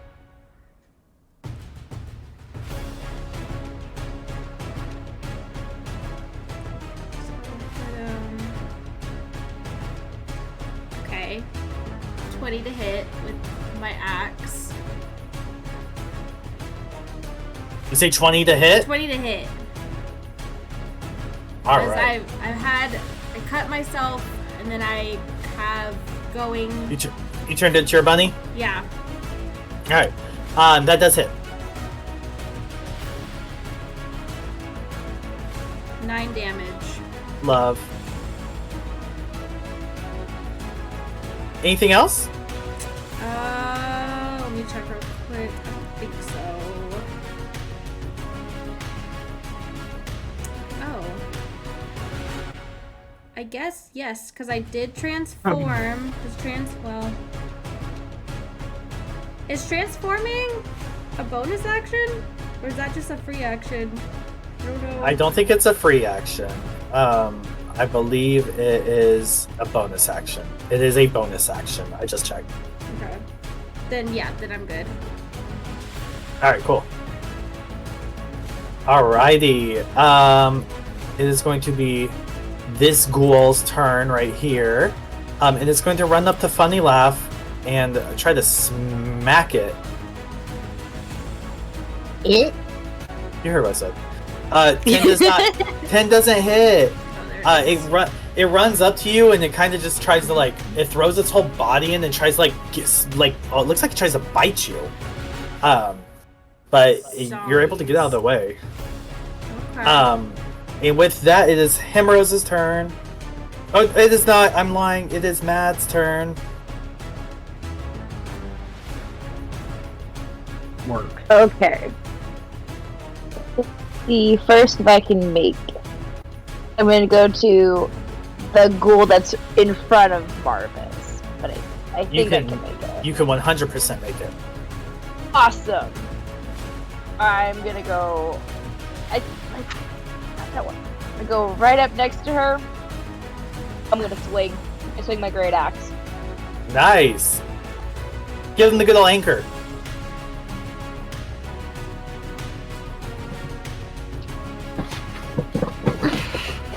Yikes. Let me double check. I'm almost positive that does not hit, unfortunately.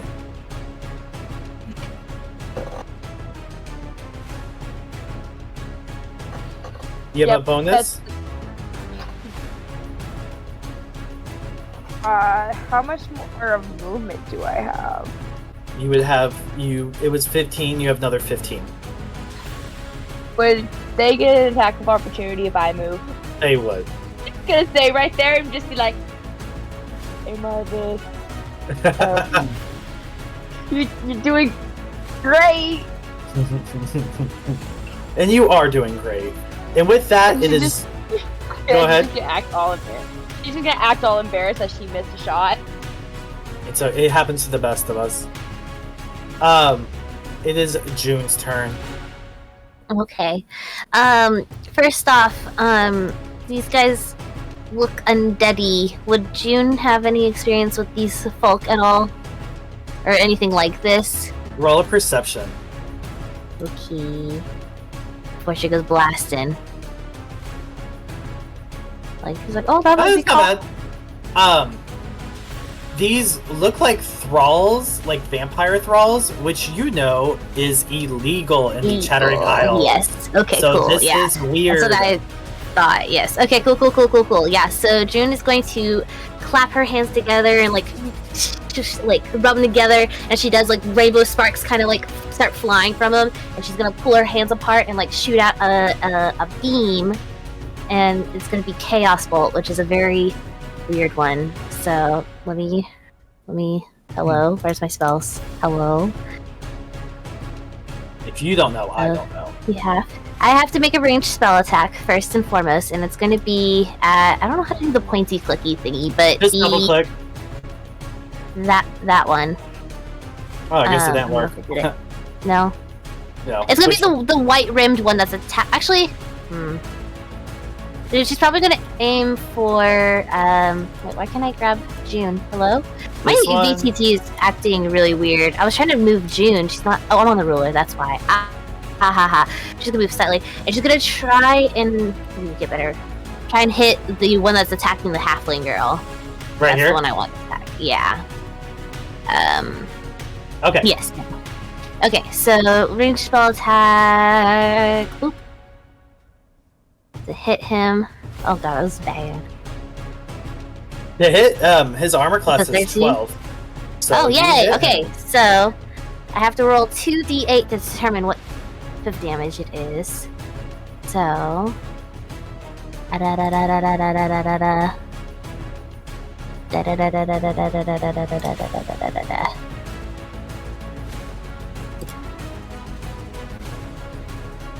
Six or 3. Let's see. Wait, what are you doing? So, It does 9 and you damage? Chaos Bolt. Yeah, well, and you and Chaos Bolt. So basically, depending on what numbers I roll, determines what type magic it is, like what damage it is. So it's going to be 9 points of fire damage plus 2d6 of fire damage. Perfect. What's your chaos bolt? It said it looks like rubbing your hands in rainbow. Yeah, it's like rainbow sparkles before it starts turning more orange before she shoots out this like flare of fire. As you do so, it just stinges him, and he falls to the ground. And he is dead. Cabbage Patch. And she's looking kind of over her shoulder, like nervously at the lady, who is currently giving birth to the cart, and that's gonna be her turn. Happens to the best of It's us. not equipped to deal with that situation. Anything else? Should be it. Alrighty. She's happy right there. Now it is the girl. That's what we'll call her. The one that Marvas and Mads are attacking. Well, that Mads tried to attack. And she is going to try to like lunge at Marvas, trying to give him a good old bite. And it's a 15. Does that hit Marvas? I have no idea. Yeah, it just hits. It hits you? Yes. Okay, cool. I mean, not cool, sorry. So she's going to go, and she kind of like, as you like stabbed her with your glaive, she kind of shimmies around and just like gives you like kind of a bite on the arm, and it does 9 points of damage to you, Marvas. Oh boy.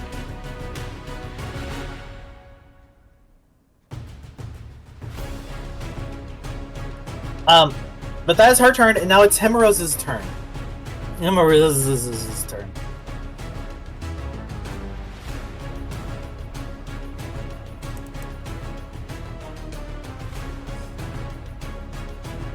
David?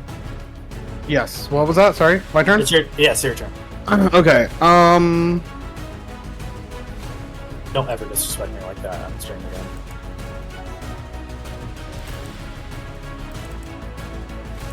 I am going to run up. Operation Make Funlack a Boss ensued. I'm gonna cast Warding Bond on Funlack. Sure. What's that look like? So I touch you, and Nice. all this warm, loving energy just seeps into your core. Interesting. And Interesting way to word that. you gain a +1 to your AC and your saving throws, and you have resistance to all damage. Oh, okay. But whenever you take damage, I also take damage. Okay. So I'm gonna run back because I want to make Super Funlack so she can protect the baby, and then I'm gonna run back to the bitch having the baby. So let me see how far I can run back. Hold on. It's here. Okay, I can only run 5 feet back, so right there. Right? Yeah, okay. And then is that a regular action? Yes, it is. And then I don't really have any bonus actions, so that'll be my turn. So Alright, perfect. Yeah. Alright. It is the guy that Funlack actually just smacked with her scimitar, as we like to call scimitars around here. And Do we? he... What? Do we like to call it that? I think we do. Oh. So he is going to he just got like kind of just slashed, maybe just kind of like on his chest area, and he goes back and he knows his nails grow and they get real sharp, and he swipes them at Funlack. And it is a 13 to hit. Don't think that hits. I don't think so either. It says your AC No. 17 on here, but it's probably 18 now that I did that thing. Yeah, it is 18. Nice. So he misses. Wow. Wow. Wow. And that brings us back to the top of the initiative with Titus. Titus is going to try to cast another firebolt. And he just hits the chick that is being attacked by Marvas and Mads.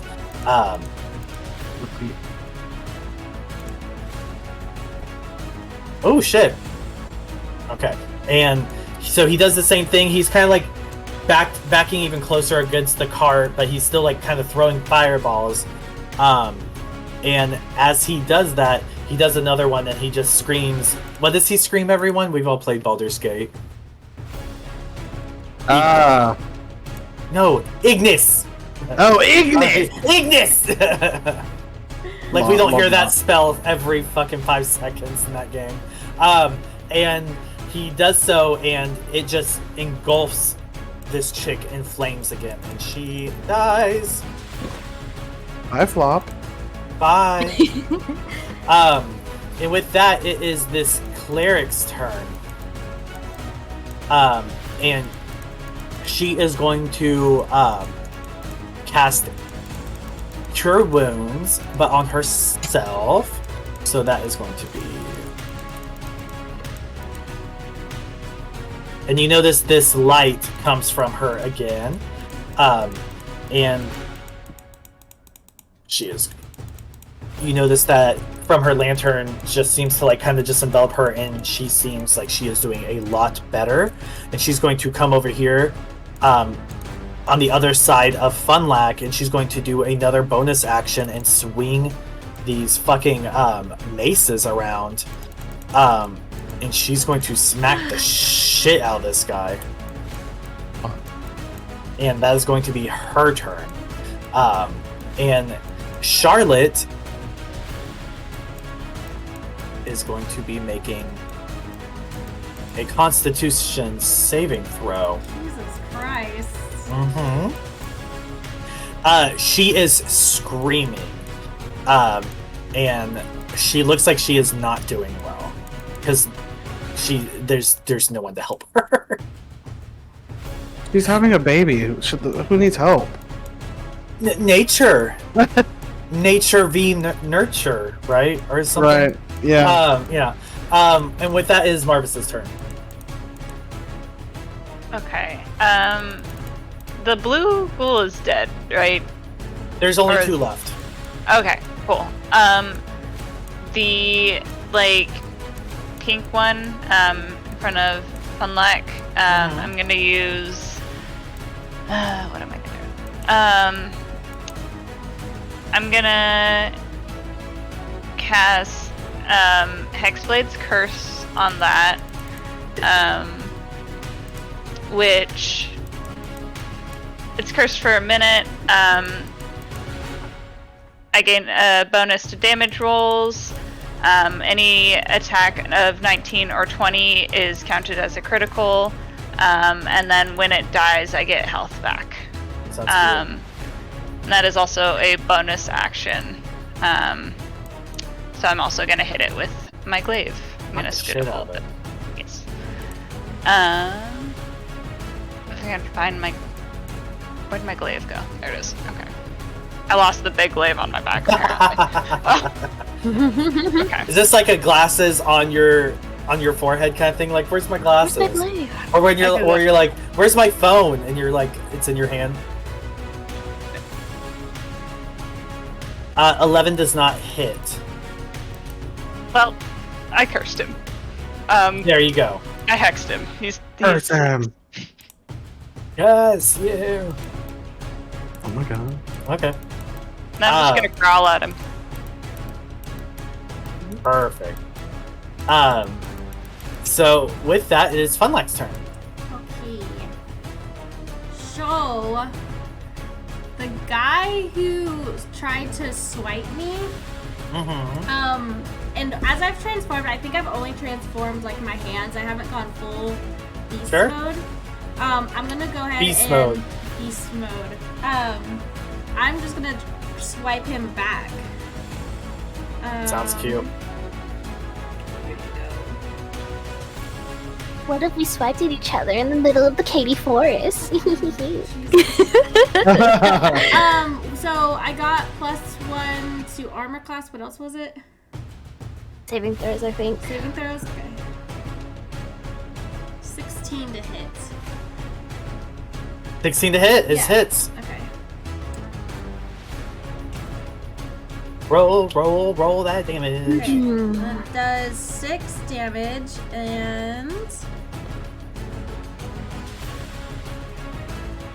So, real quick, it says that I can do these swipes. I can do them as my action, but I can also do them as my bonus action. Really? Yeah. Does that mean I can do it twice, or does it just mean... That's weird. I I don't have to know. look at it. Yeah, here, let me look at it.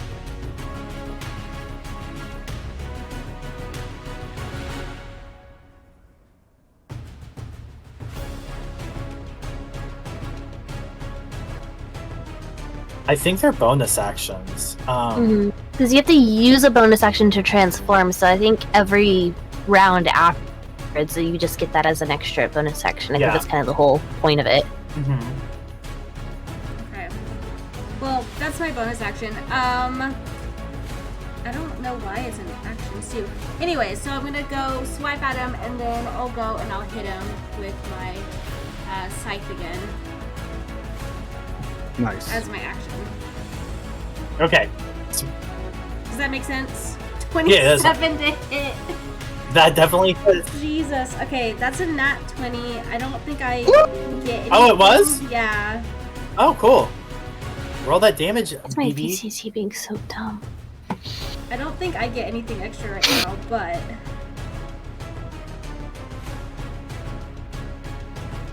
16 damage.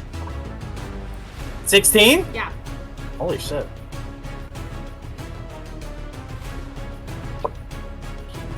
He's not looking very happy. That is my Would you turn. like to... That's your turn? That is my turn. I'm Alright. not gonna move or anything. Alright, it is this ghoul right next to you's turn.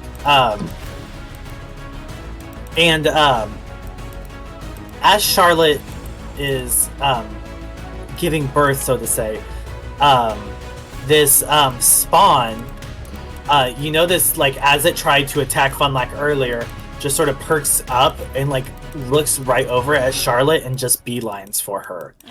Which means Funlack and Himeros, if you have a melee weapon, you can both roll for opportunity attacks. Okay. Do you still... And it runs like it's crazed. 21 to hit.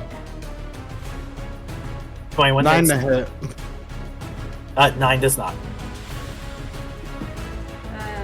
21 does? I'm assuming. 21 does. Okay. So he'll take another 12 damage as he runs past me. Alright. And then Titus actually is...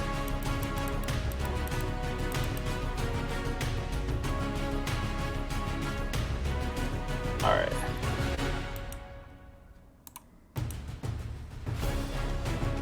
Titus also smacks the shit out of this school.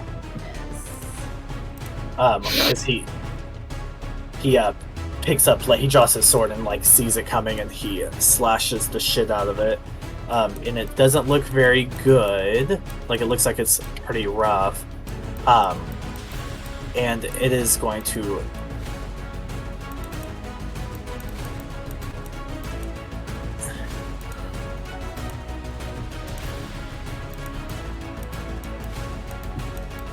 roll to hit Titus, since it just smacked him, which it hits Titus.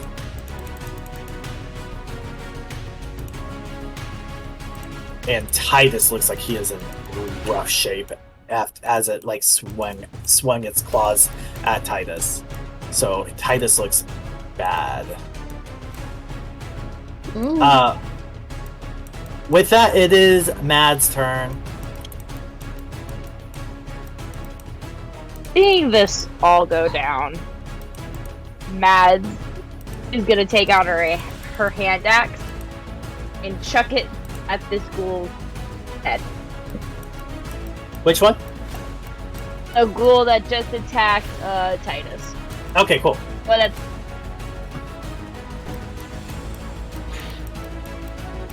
Don't lose another weapon. Yeah. That's an 18. That hits. Oh my gosh. But VDT, you're doing so much right now. Yeah, she's having like a moment. I don't know what her problem is. Who? Above VTT. DCC, it's acting up on my end too. It's And going it's fine. for- Forever. Kind of gay. For if you 5 think about it. damage. How much? 5. 5. You notice as you throw this, it goes kind of right into its head and sticks there, and it looks bad, but it's not. It didn't fall over. Hey, I lost another weapon! It's like stuck in its head. Yeah. That was my Hey. favorite. Anything else? No, just gonna stay right there. Seeing that it can do damage. Stay right here. Sure. June. I'm wondering if I want to do something stupid or not. Oh God. I'm worried about the lady. I mean, okay, so can June attempt to grapple this guy and pull him away? Sure. She's really strong. She doesn't look it, but she's really strong. So she's Why gonna is she just strong? charge forward. He's a farmer! Would that be an athletics check?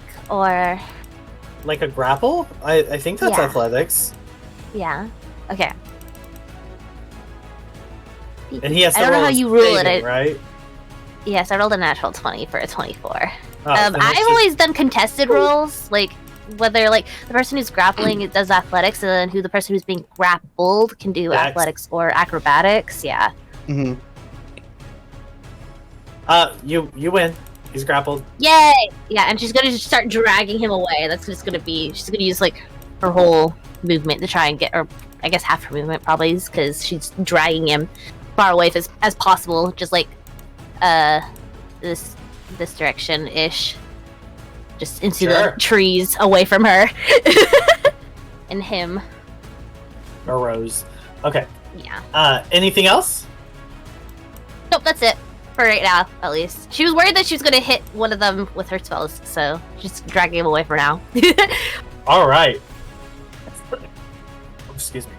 Now with that, it is the other spawn's turn, Thrall or whatever we're gonna call him. And it's got its claws out and it swipes at Funlack again. And a 23 to hit. That hits.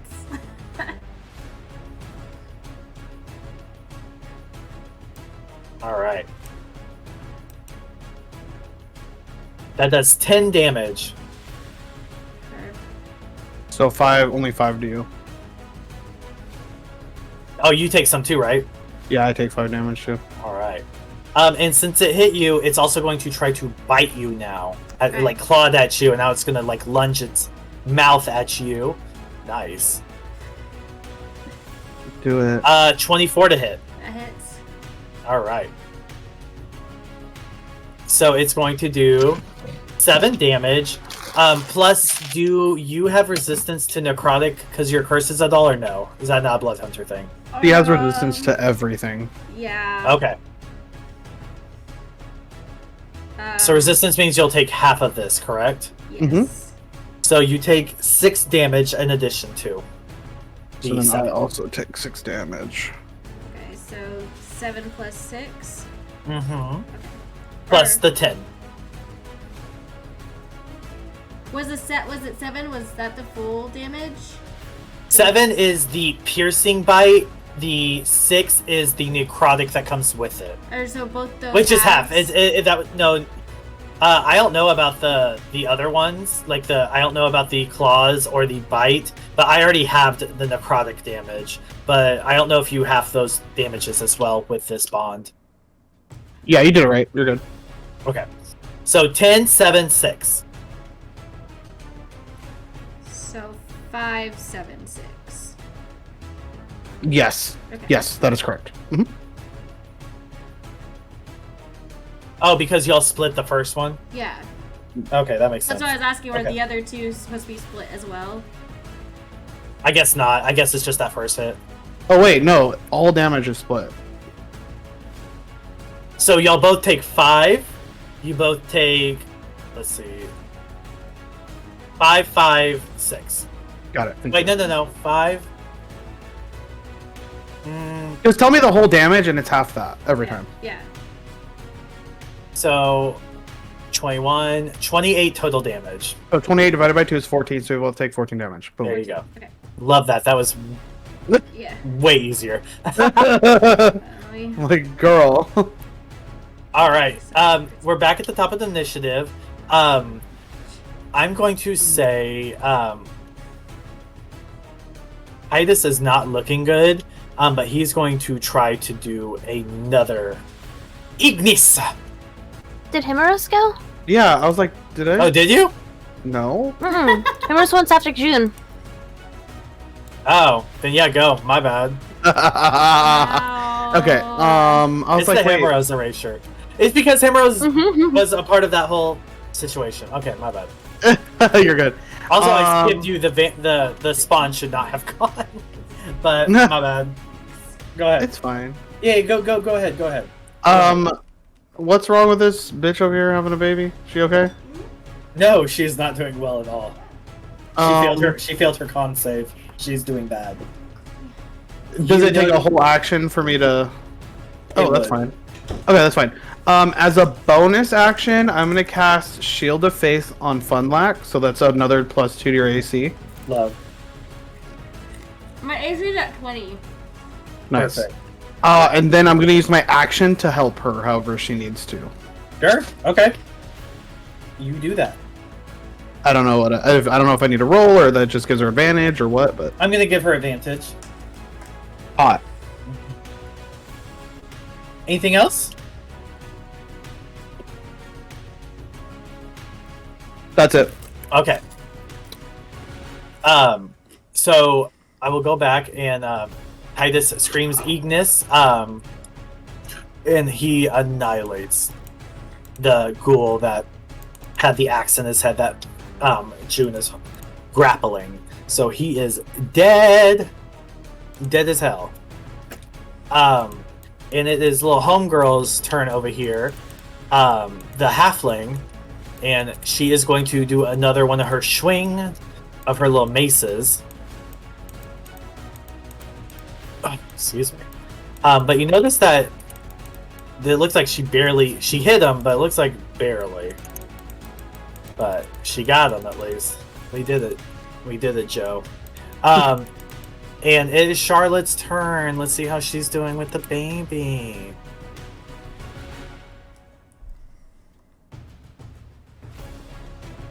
She looks like whatever you're doing to help her looks like she's actually like breathing. Like she looks like she's doing a little thank better.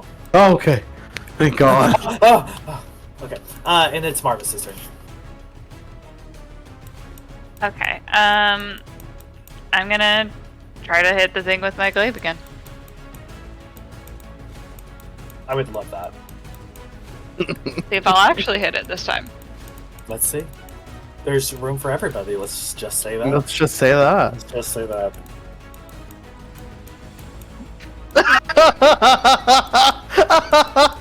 They look so stressed. What did you roll? Oh, I didn't see what you rolled. It's not showing us yet. It's an 8. Oh. That does not hit, unfortunately. Would you like to do anything else?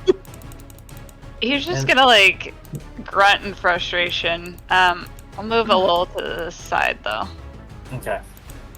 Not out of its range though, right? Okay, I see what you're doing. Okay, Yeah, perfect. just scooting. If nothing else, it is Funlak's turn.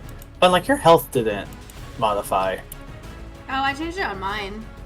Okay, as long as you can see it. Yeah.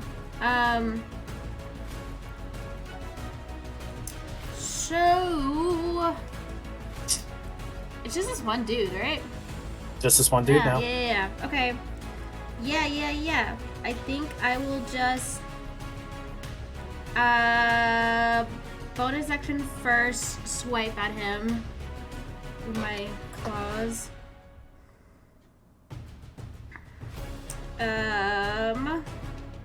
Can I do that one with advantage from little home halfling girl? Yeah. Yeah. Well, from Himeros too. Why from Himeros? Didn't he give me the help action? No, he gave that to Charlotte. that was Sorry. Charlotte. Okay. My bad. But you do get advantage because of the halfling girl. She's Nice. flanking. That's hot. Nope. Nope. Oh, my thing's not even connecting. I can't see any of the rolls. That's fine. 11 to hit. That does not. No. Okay. And I will try and hit it with my axe or my scimitar one more time. 19 to hit. That does. Okay. That does 9 damage. Perfect. Her. So that is. I hate fucking math.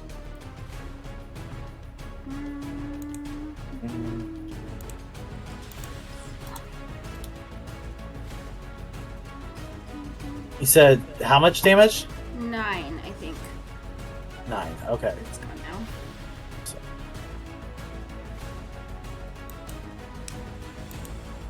now. Okay. He looks bad. Yes. Himeros. Is it my turn already? And I was Wow. going by a lot faster. Hey, what about me? Yeah. Himeros, it got moved. Himeros was below June before. Oh, I don't know. yeah. Because it was Mads, June, Oh, and then Himeros. Because we all rolled the same thing. I refreshed to see if that would affect it at all. So that may have like mixed up the order, which is interesting. I thought it would have gone 'cause on. we all deck. rolled 7s. Yeah. Okay. Okay. Yeah. Then I guess we'll go Mads, because it was Mads, June, Himeros, Mads, right? June, Himeros, yeah. Okay. Yeah. So Mads. She's gonna move. That's.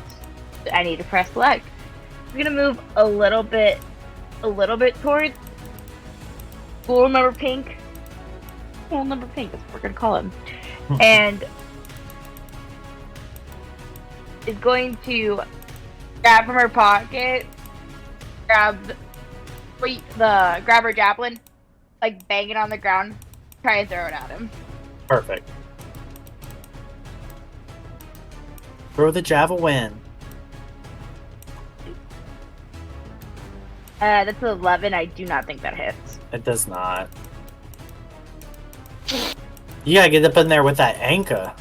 Get up with that monster automobile gangster. Willy Wonka. If I had a nickel for every weapon I've lost, I have 2 nickels. It isn't a lot, but it's weird that it happened twice. It's happened a lot more than twice, I feel like. Do you want to do anything else? Just stay right there. I All like right. that. So June. Oh boy. I think she is going to cast. He looks pretty rough. He looks bad. Okay, yeah, she's just gonna cast a little mind sliver on him. It's an intelligence saving throw. 12.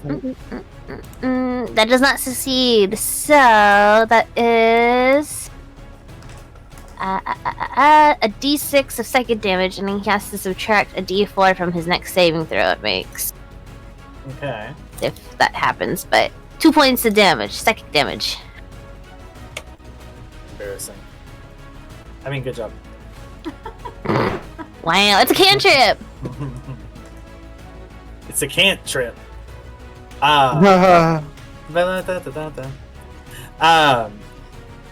so anything else you would like to do? Yeah, move kind of towards the cart, trying to like protectively and like try to like glance over at what Himeros is doing and immediately turn away like, nope, I'm not equipped for this. And just kind of stand guard a little bit. You do the whole 2 damage and back up.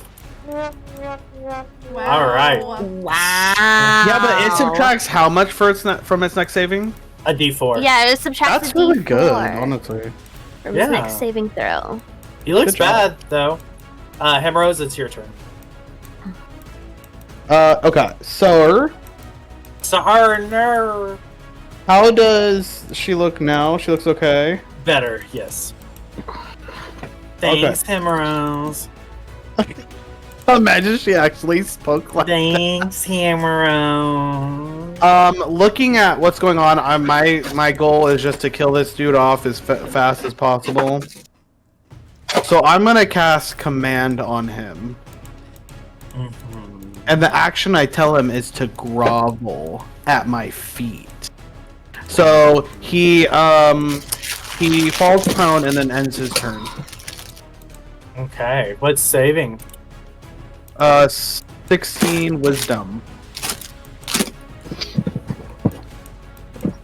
It needs to subtract a D4. Yes. Yes. Now, here's the thing. He rolled a dirty 20, so we need the 4 to hit. Like, Oh, we need yeah. we need a 4. Shut the fuck up. It was a 4. Wait. No, meets it beats it. What are you talking about? Oh, yeah, I guess you're right. Yeah. Yeah, there's no way he was gonna fail. I was giving you the meets it beats it. But yeah, no, it is on him. Yeah, no, he gets it. Yeah, my bad. He is not groveling. It's all good. And And then I'll just continue helping them. Ending my turn. in fact, it is his turn now. And he's going to go after Funny Lack again. 13 misses. So since his first attack does not connect, he does not get another, which let's go ahead and Titus is going to use the help action on Charlotte as well. And that brings us to little Mama over here, who is going to swing her flails again. And she does not connect this time. This guy is kind of like weaving and bobbing. He's looking a little nervous, which means it is Marvas's turn. Okay. I'm gonna cast lightning lure, and try and pull him towards me. It's a strength 13 saving throw. Otherwise, he's pulled towards me and takes 1d8 lightning damage if he gets within 5 feet. It's a he missed. He does a -4 die. That's 11. He Okay. almost saved. So he's pulled towards me. Let me go ahead and roll that. Take forever with my dice.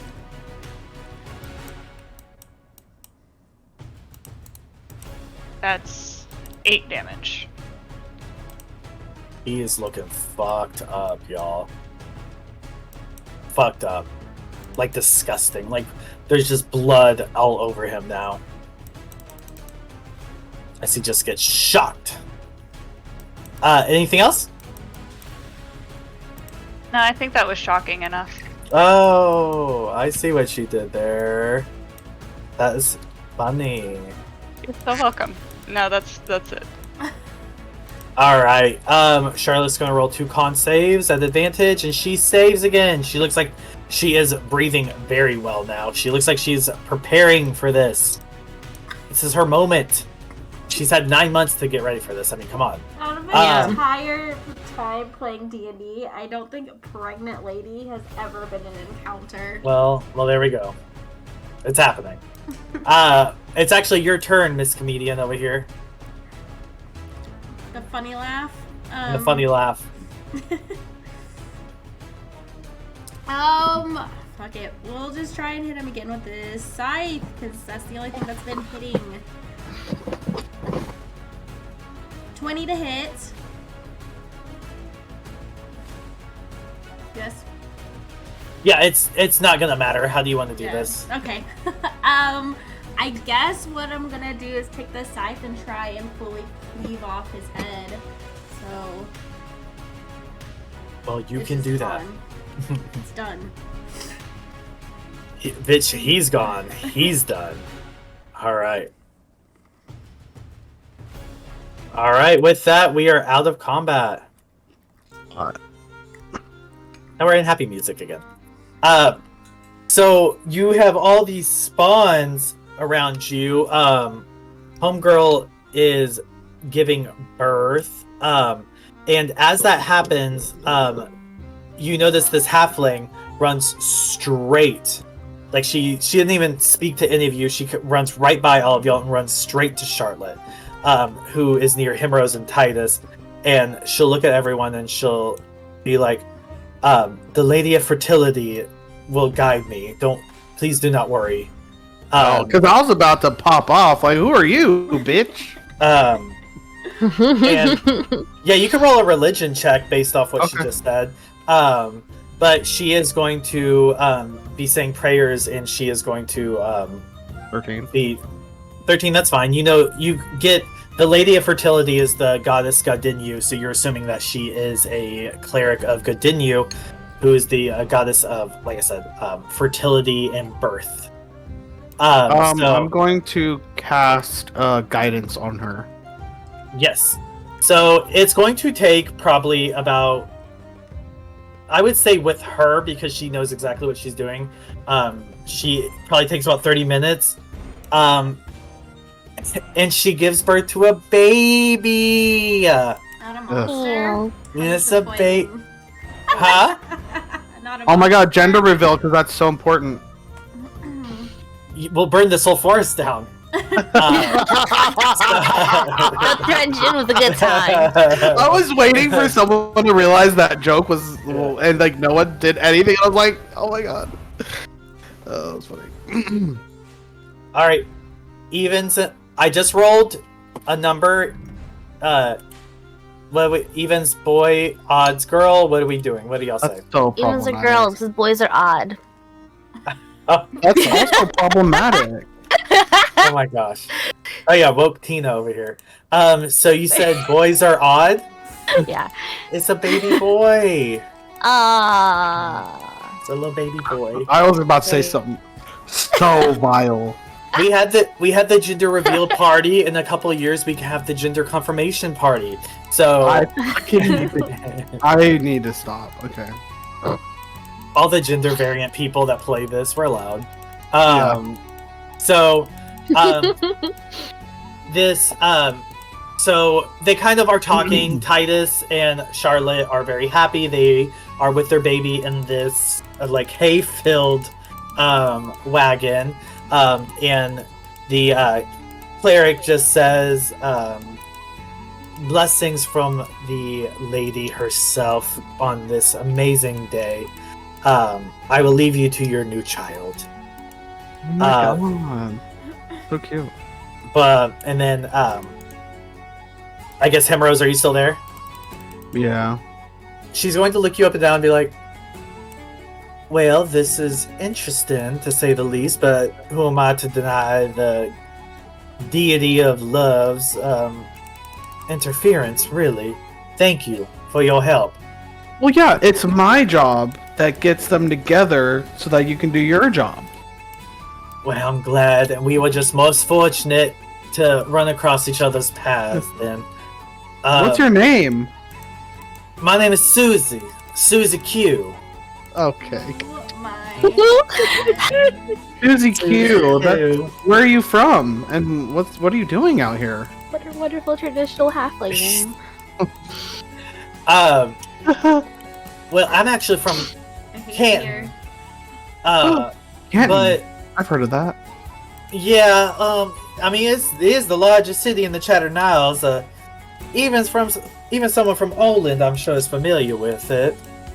Don't worry though, I ain't one to judge. But I have been worried as of late, so I'm going to Edgewood. My mistress tells me that I should probably head that way.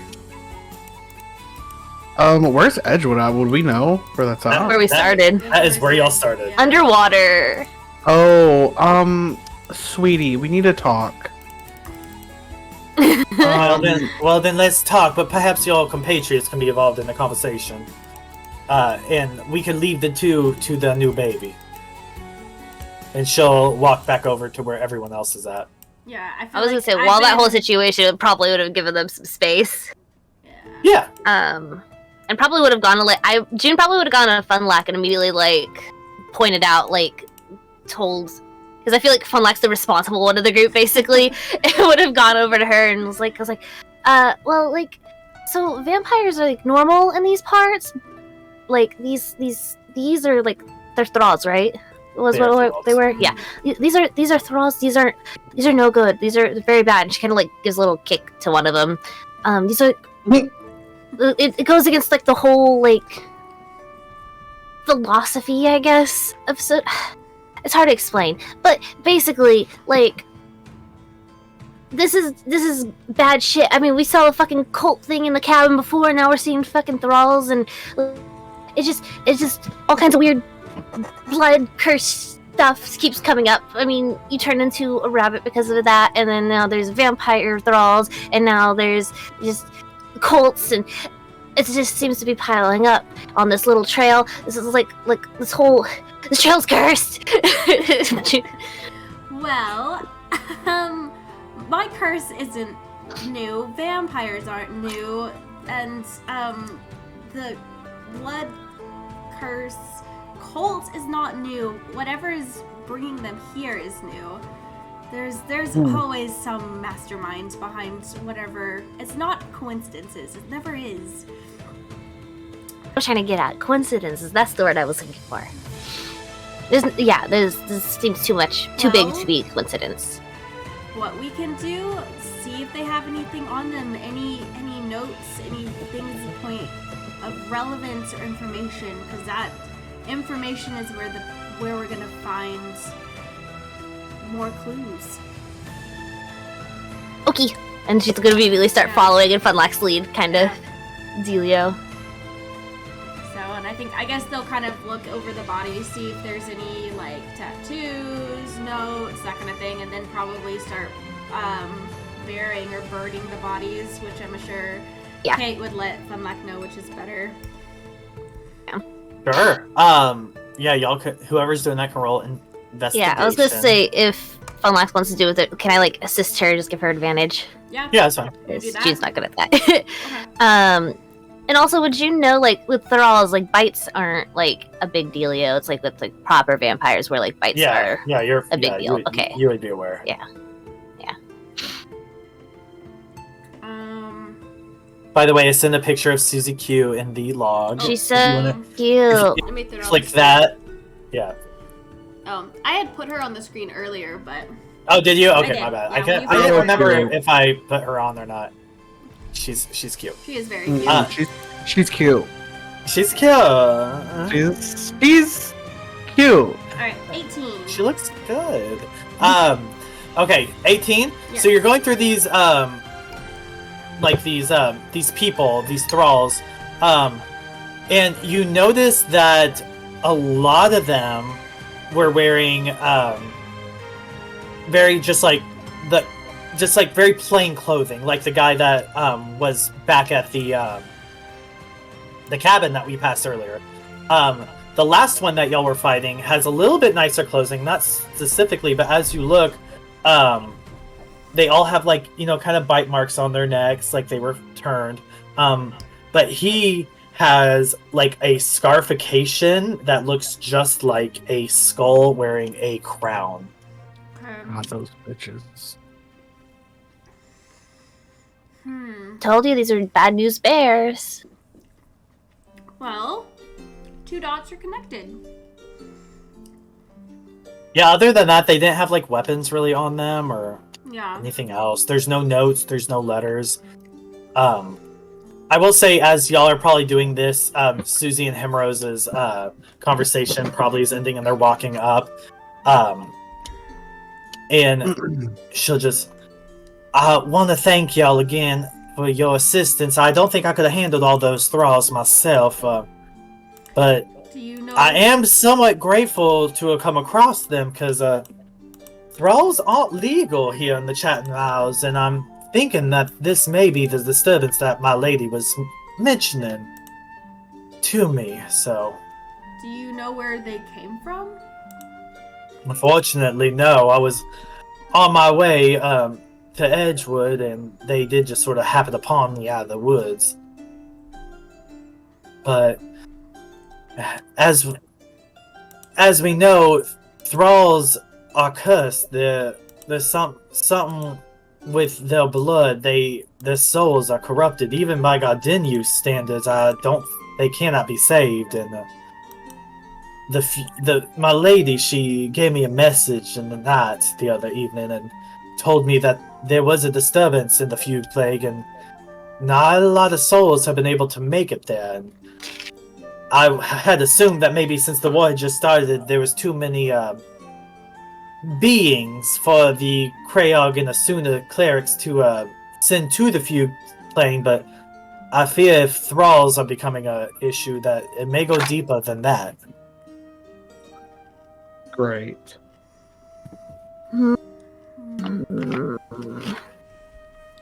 Well, now, Caitlin's making connections, but I don't think June would make those connections. You can roll like an intelligence check. Yeah. Make the Okay. connections and then roll to see if your character can make them. Just a general intelligence. Yeah, just general intelligence. See how smart you are for putting these together. Okay. No. 9. Yeah, no. So, I don't make a connection because I'm a dumb player, but would Himeros maybe think that there's any connection to Oland with these people? I don't think naturally you would think that, but you... Okay, yeah, Kurt, that's exactly what I was asking. I was like, I don't think naturally you would think... Like, growing up in Oland, like, thralls and stuff, like, that you kind of... That you have a feeling that Oland started the war because this, what you just witnessed, is what they tell you the Chattering Isles is. Yeah, that's what I thought. Okay, Like, they tell you that it's this place of vampires and shadows and just barbarians, and like this is like the stereotype you just witnessed. But obviously, being here, you realize that that's not actually the case.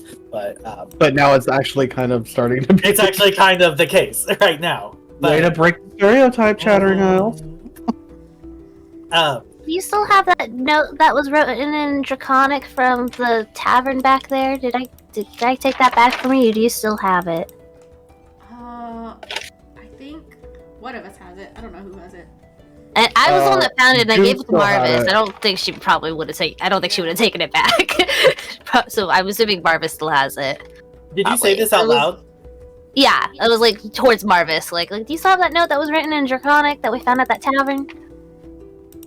What tavern are you speaking of? Back at Terrell. Terrell? Yeah, the Well- whole place has been evacuated. Well, I did suspect as much. Yeah, I that's why didn't go. I didn't go myself, but I did see a lot of people go through to the Scale Grove recently, passing by. But I actually am on my way to Terrell at the moment in order to get over to Edgewood. It's just the quickest. Well, there's one. But I was supposed to meet a compatriot of mine in the tavern at Terrell, and Terrell's a small place, so I'm surprised you were able to make it. But if you say they were evacuated, maybe those are the folks I saw. Yeah, Yeah. Yeah. Mm, Anybody from there is probably at the grove. But you said this is in Draconic, this note you mentioned. If you have it, I would very much like to see it.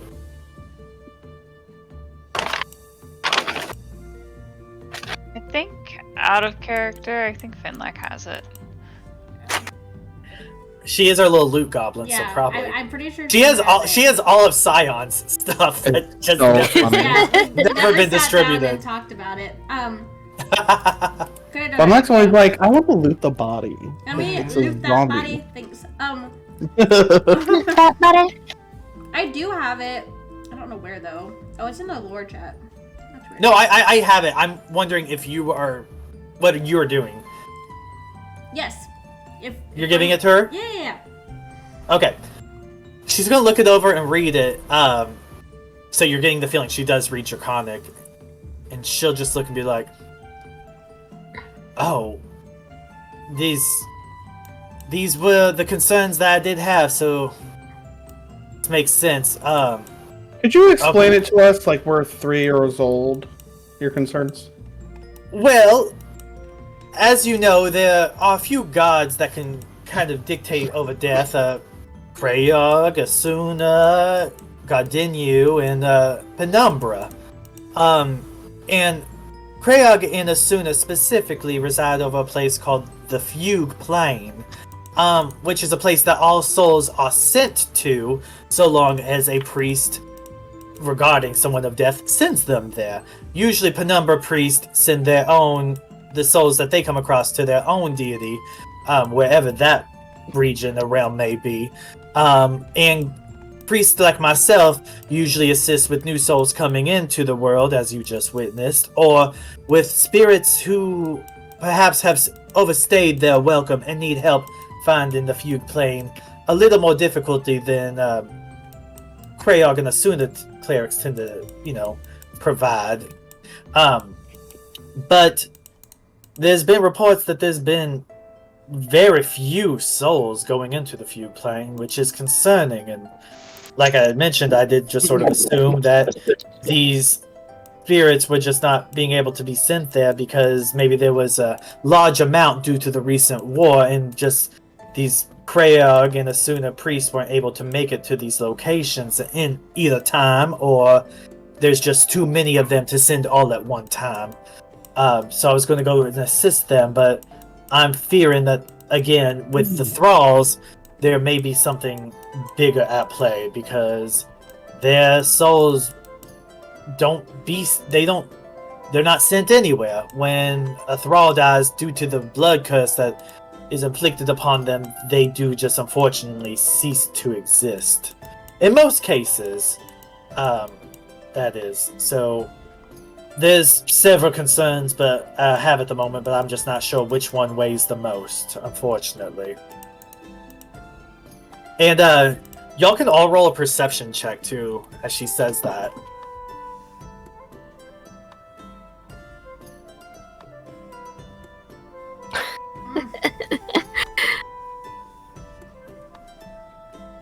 Alright. Mads and Himeros, and then Marvas. Oh, Mads, Himeros, and Marvas. You all notice that she's talking about.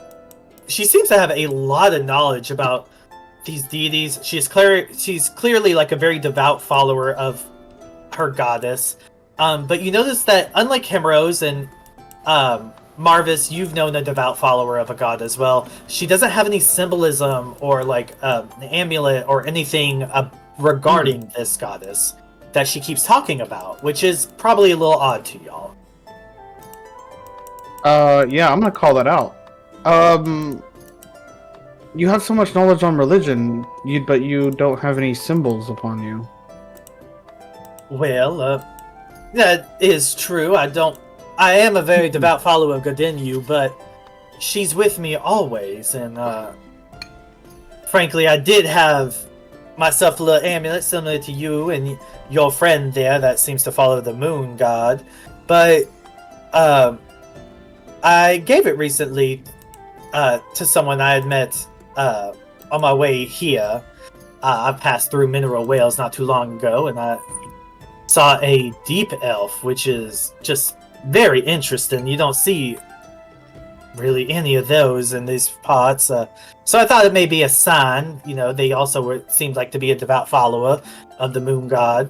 And I just let them have my amulet. They seemed very intrigued by it, and I love spreading Gardinu's word around, as you can probably tell. Anybody? Anybody know who? Oh, a deep elf. That's cool. Anyways. Marvas gets very quiet. Perception check? Would we notice that? Would it be more of an insight, I think. Insight? We can all do an insight? Yeah. Because I asked, who knows who she's talking we about? all look around. Oh my god, I rolled a 2 for a 9. So God by deep damn elf, it. you mean like drow, right? Not like a Yes. shader kai? Mhm. Okay, just want to make sure. 19! Give me your secret. Yeah, they don't. Marvas. People from the Chattering Isles don't call Shitterkai elves at all. Oh my, so. really good at that one too! Funlack. Yeah, you did fine. You see Funlack. You see that Marvas seems to be turning. What would be a blue Dragonborn's version of blushing? Turning purple. Oh my god, no, I had a thought about this because I was like, what would Marvas do when he blushes? And I think, like, he's gonna have, like, little sparks, like, kind of, like, race across his skin a little bit. Alright, it looks like Marvas is breaking, Funlack. I think Funlock's gonna make a little bit of a scene. Marvas! Marvas, did you get bit? Marvas! What's the matter? He, like, starts poking them as far as they can reach. I don't know what the height difference is. A lot. Probably significant, yeah. He's Like probably about 6'7". 7 feet. Yeah, and you're probably about, like, Probably like, reaching 5. 4.5, probably. Oh, dainty. Yeah, they're like poking. What's wrong with... What's going on? I don't know.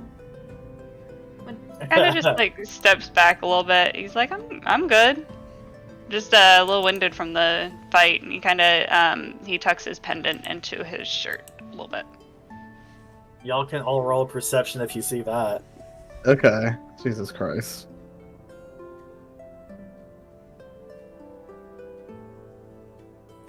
No, I see nothing. I'm too short. You see, you're too short. Wow. Wow. 15. Oh, Himeros, that's fine. Oh, well, let's see if Marvas... You're doing that stealthily? Yeah, would that be stealth or... Well, okay. Sleight of No, I guess hand. it Yeah. doesn't matter. Or sleight of hand. Yeah, sleight of hand. Yeah, sleight of hand. Let's see. If you roll bad enough, some of these fuckers may have actually got it. Mhm. Well. Well. It's gonna be a 6. Wow! Everyone but Funlack sees you do this. Marvas, what's that? Funlack's too short. Marvas, so what's that? nervous. What's the what did you just tuck in your shirt and what's going on? Oh. He just gets like really really nervous. He's like, it's nothing. Just reminded me of someone. That's all. Reminded you of who, Marvas? Oh, it's nothing. You sure? Yeah, This is Great. a safe space. I'm sure. And close I'm my great. shoes if it makes you feel better. It What's this cleric's name? was Susie Q. Susie. Q. How did I forget? Susie Q, could you describe this this person anymore? The deep elf? Yeah, can you specifically describe them in case any of our party members might know who this is? Oh my Well, god. Work. Well, like I said, As I stare at Marvas. they would dressed in what I guess is typical deep elf clothing. I'm not quite sure, but it didn't seem like anything I'd really seen here in the Isles. And they had like a purplish hue to them, which I've heard is pretty common for them, and white hair that was kind of swept to the side. They were rather handsome, as well. Oh my They had blue eyes, as well. But What'd you say? they had blue eyes. Oh, I didn't catch his name, but I just met him very briefly at in a small town, small grocery store, Minerals Generals over on Mineral Wales. Minerals Generals over on Mineral Wells? Yeah, it was a rather small store. Yeah, That's the one that April runs, right? yeah. There was a half Shadar Kai girl that was running it, and when I told her that I was coming to Edgewood, April. she actually, yes, that was her name, I believe. We actually came here together. She went to the Scale Grove in order to send some assistance that way, and I decided to come further down this way. Oh, why did you get home? What'd you doing in the Skill Grove? She wanted to send some assistance to the refugees that were going to the Grove. Oh. What? You don't have to do all that. Why is she doing that? I suppose What is she doing? I suppose that some people just like to help others in need, darling. Well, you don't need to take that tone with me, ma'am. She has a job. I'm just wondering why she hopping islands to go to some random druid grove. I didn't think the Scale Grove was that on her radar. Is all, ma'am. Well, after the sea storms calling and everything that happened, over the last couple of days, wood has traveled relatively fast. It has reached Canton recently as well, and after people found out, especially these neighboring isles around Edgewood, they are trying to send as much assistance as they can. And a lot of people have sent their refugees and displaced people to the Scale Grove in order to gain protection from the druids there. What attitude, ma'am? You guys will drop everything else. Then. Well, let's go. We're burning daylight. We have a newborn. Needs to get in probably some blankets and a warm bed. I'm guessing. I don't know. Oh yeah, and speaking of that, I go over and heal the dad, Titus. Yeah, perfect. You do that. Best of luck on y'all's journey. 10 healing for him. Perfect, thank you. The Scale Grove is over yonder. You're actually relatively close. You could probably make it by this evening. And may the Lady and Mistress of Fertility guide y'all. And then she's going to kind of pick up her bag that she had dropped, and she's going to head off.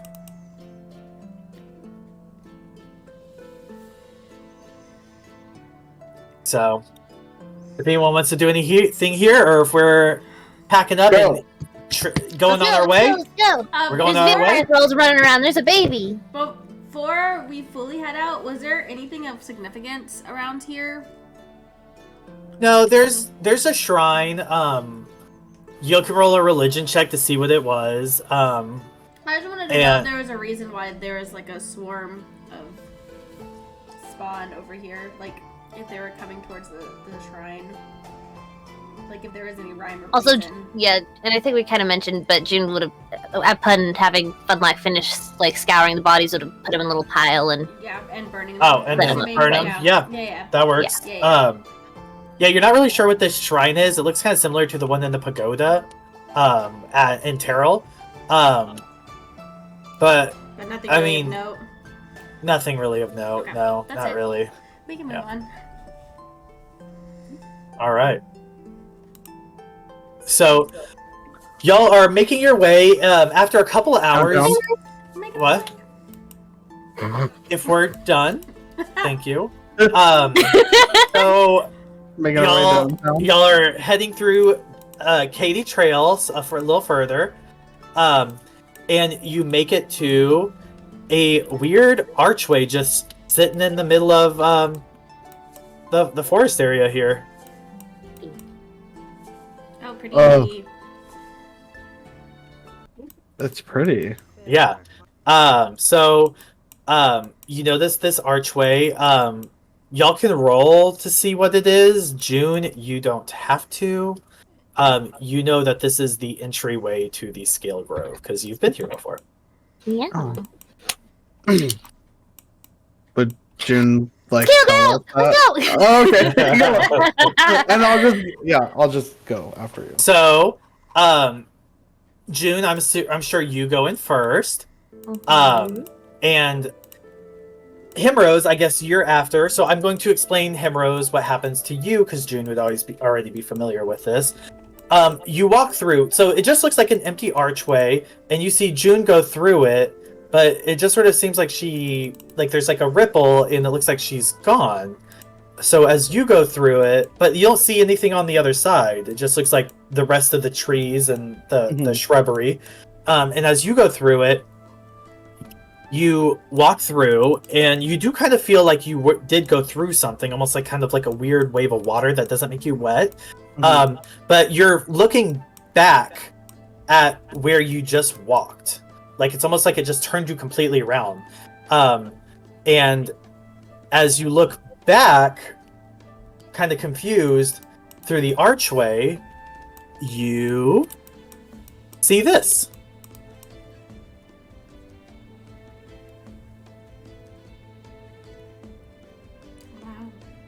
Oh my god. It is a thicket of giant trees. It's very dark, darker than it even was, but there's all these windows in the trees, and floating fireflies and will-o-wisp, and it smells like lavender mixed with like fresh bark almost.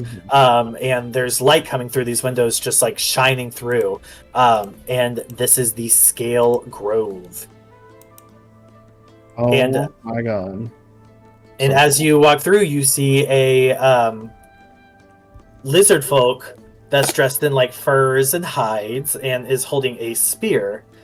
And then I'm assuming everyone, like Titus and Charlotte and their newborn, will go through after Himeros, and the rest are more than welcome to follow if they would like. Yeah. Can June go over to Himeros and make sure, like under the guise of like fixing his hair, but like make sure his hood is drawn up real nice and everything? Yeah, that's fine. Just if he in allows case. that. Thank you. We got a leaf in your hair, just so she Oh pulls my the God. hood further down over his face. Thanks. Yeah, and gives a wave to the lizard folk guy. Everyone else makes it through? Yeah. All right.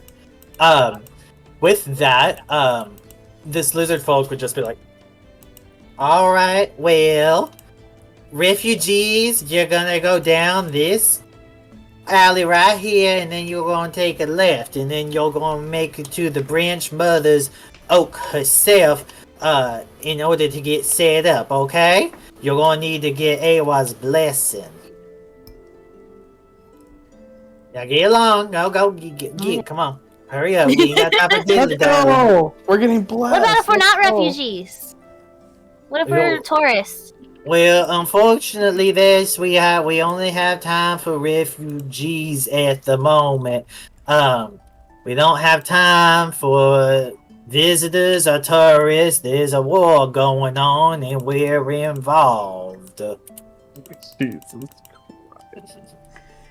Important missions. There ain't no better and more important mission than protecting refugees. There's a war going on. Let's go, and I'll grab your arm and we'll skip our way You're to gonna want to go down the middle aisle there, then take a left, and you're going to see Branch Mother's Oak, okay? And if y'all take his directions, Yeah. Yeah. you will see the Branch Mother's Oak, which is the name of this particular tree. Cute. We are going to stop here. Okay. Yeah. Wake up! We're the wizard! Let's go on an adventure. Woo!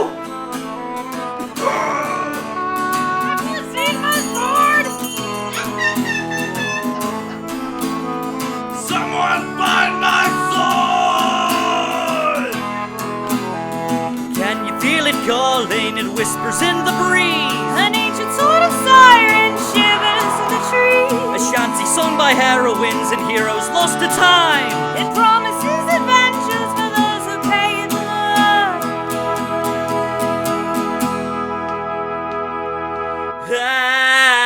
At advantage to your role, though the journey takes its toll, we shall stay hardy. Friends remain while facing foes. To the dungeons and the dragons we will roam. At